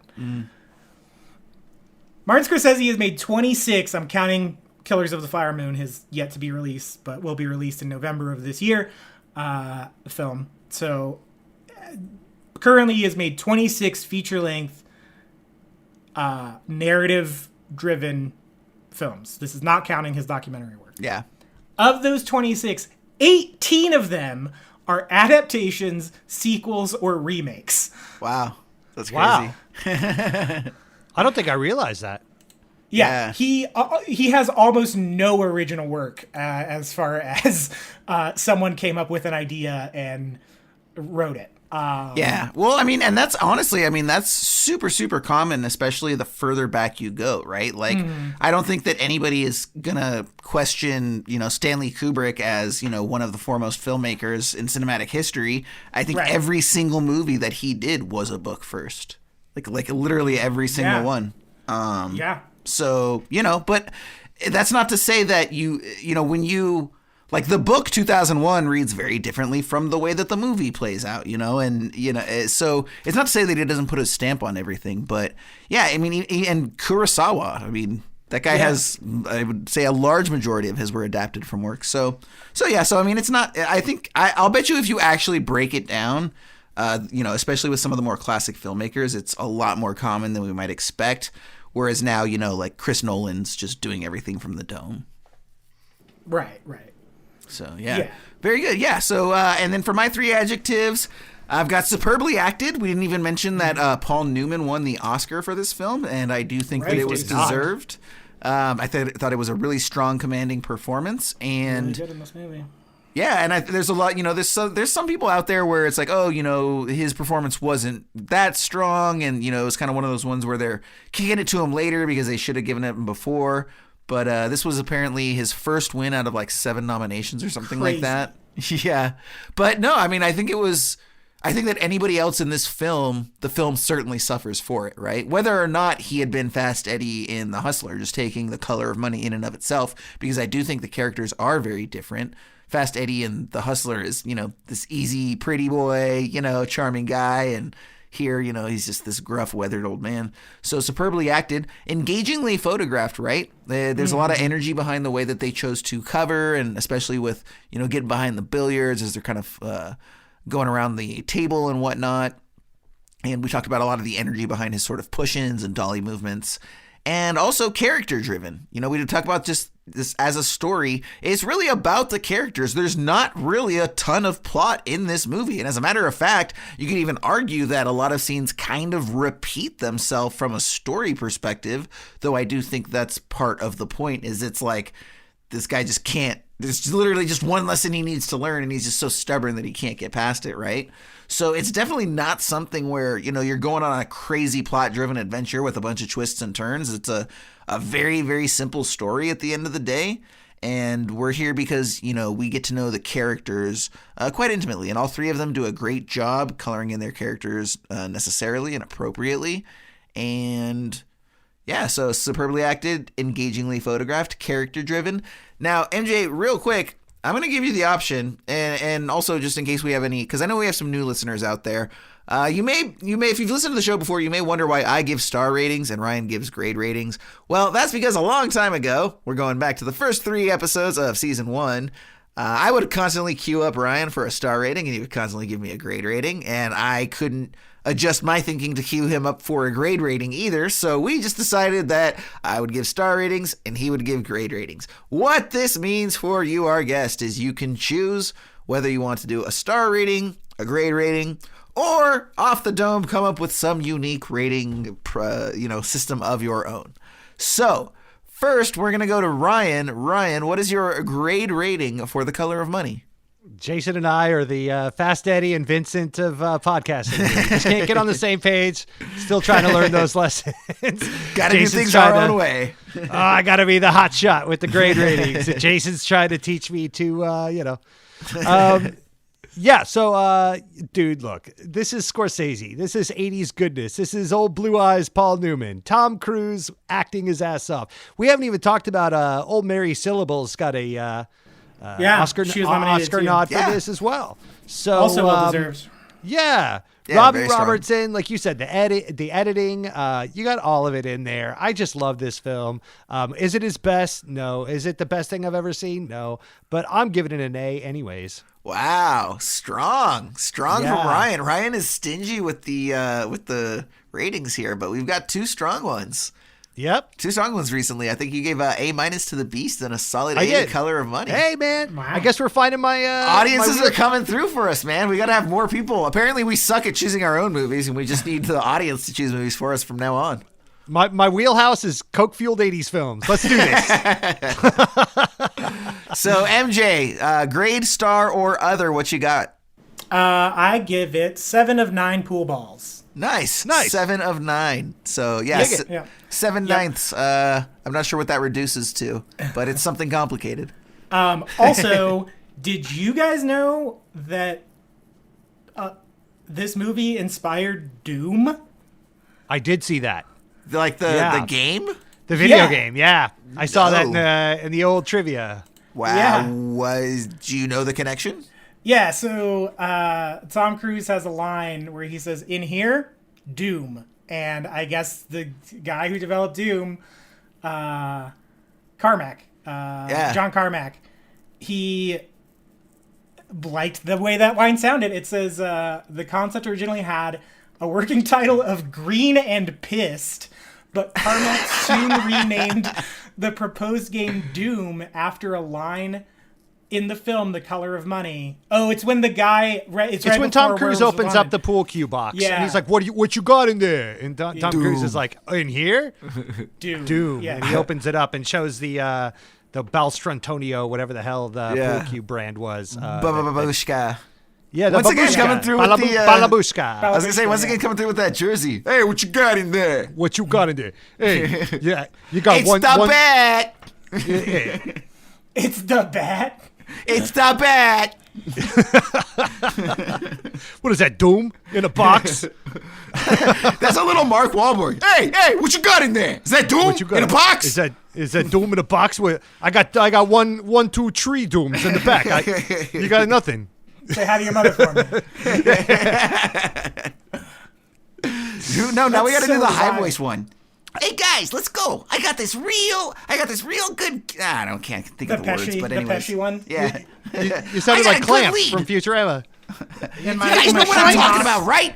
I got this great plan. You just gotta hear me out, okay? I'm wondering. We're gonna break in, see. I'm wondering what butterfly effect that would have had if Doom came out only titled as Green and Pissed. Green and Pissed. That's a way better title than Doom. I gotta be honest. I like that way more. I wonder what world we'd be all living in. Yeah. No, dude. Honestly, it would have fucked the title over because like how many like hysterical early '90s moms would have bought their kids a game called Green and Pissed? Right. Yeah. So few of them, right? So few of them. It's called Doom, right? Yeah. All right. Well, this has been a great conversation, and personally, did you give a grade rating? Oh, I didn't give my star rating, did I? Come on, tighten up, buddy. kind of ship you run here. Yeah. Old Jason over here, giving this a solid 4 out of 5 stars. Exactly 4 nice. stars. Yeah. Again, really, really enjoyed it. I do think it's a little bit, like, I wouldn't say it's lesser Scorsese. See, I think this is the problem, is I think that we have a tendency, we being like society at large, American public, consumers of art, whatever, where we're always holding everything to the utmost example of that thing, right? Yeah. And so it's like, okay, if it's not the best thing ever, it's crap, right? And there's so little in between. So I think that when people say it's a lesser Scorsese film, if you're asking me, like, I am not going to put it in that top tier that would be like Taxi Driver, Raging Bull, arguably Last Temptation, one or two others, right? But it's like in that second tier for me, right? But that's the thing, like, really damn good is still really damn good, and not everything has to be a 5-star, 10 out of 10 masterpiece to be able to be enjoyed and appreciated. So I think, an 8 out of 10 film is totally solid. Like, Ryan, we've discussed way many films, a hell of a number of films that we given less than 4 stars to, even The Keep that we finished on was just a fucking slog, right? But this engaged me the whole time, right? To use an infamous Ryan line, like, I didn't pick up my phone. I was engaged the entire time, Yeah. Yeah, and, going back to your first adjective, I do believe a lot of that is because it's well acted. It's a character-driven film. It's well edited, well paced. It's just a good film. Soup to nuts. Nothing outstanding. It doesn't set any, land speed records, but I enjoyed it all the way through. And MJ, thank you again for the recommendation on this one. Yeah, of course. Absolutely. MJ, once again, before we bail, why don't you tell people where they can find you and your podcast? Yeah, so at MJ Smith 891 on Twitter. I'm too active on there. You can find, that's my personal page. Real Perspective and Let's Jaws for a Minute you can find on any podcatcher. I think it's on everything. It's on Spotify, Google Podcasts, Apple Podcasts. Also, I didn't talk about it earlier, but Real Perspective is a more traditional, like, current release movies and TV shows pop culture podcast. Pretty straightforward. Nice. But I think we have, pun intended, I guess, unique perspectives on what's going on. So it's been a lot slower as far as release stuff goes, just because we're trying to figure out how to do it remotely. And I don't know if you guys know, world's been kind of weird the last couple of years, so not a lot has come out. A little bit. Yep. So, Awesome, the most recent episode is about season 4 of Cobra Kai. But we might have a Batman episode coming out. So cool. Right on. Well, yeah, and so for everyone else, hopefully you are listening to this off-season of Esoterica Cinema. We've got some fun stuff that we've been releasing. If you haven't, go back and check out. We've got our new 5-minute review series where Ryan and I review movies in 10 minutes, because that's an Esoterica Cinema 5 minutes. We got to give ourselves a little bit of padding there. We have got, if it hasn't come out yet, we've got a Neon Genesis Evangelion discussion on tap. Haven't exactly worked out, so hopefully that's out. If it's not out yet, it will be soon. And there's a whole bunch of other stuff that we have been bringing to you just while we sort of bide our time and get ready for season 3, which should be right around the corner. We are going to have our new master list. We're going to update the website with that very shortly. Make sure that if you're not yet, you give us the subscriptions, like, follow, etc., all that stuff. We sure do appreciate it. It's a great way that you can help support the show. And, of course, we love to hear from you. So Instagram and Twitter at Esoterica Cinema. Let us know what you think about this and other episodes. Let us know what films you would like to see us cover. Yeah, other than that, I think that about wraps it up. So thanks again for hanging out with us and discussing The Color of Money. We'll see you again on Esoterica Cinema.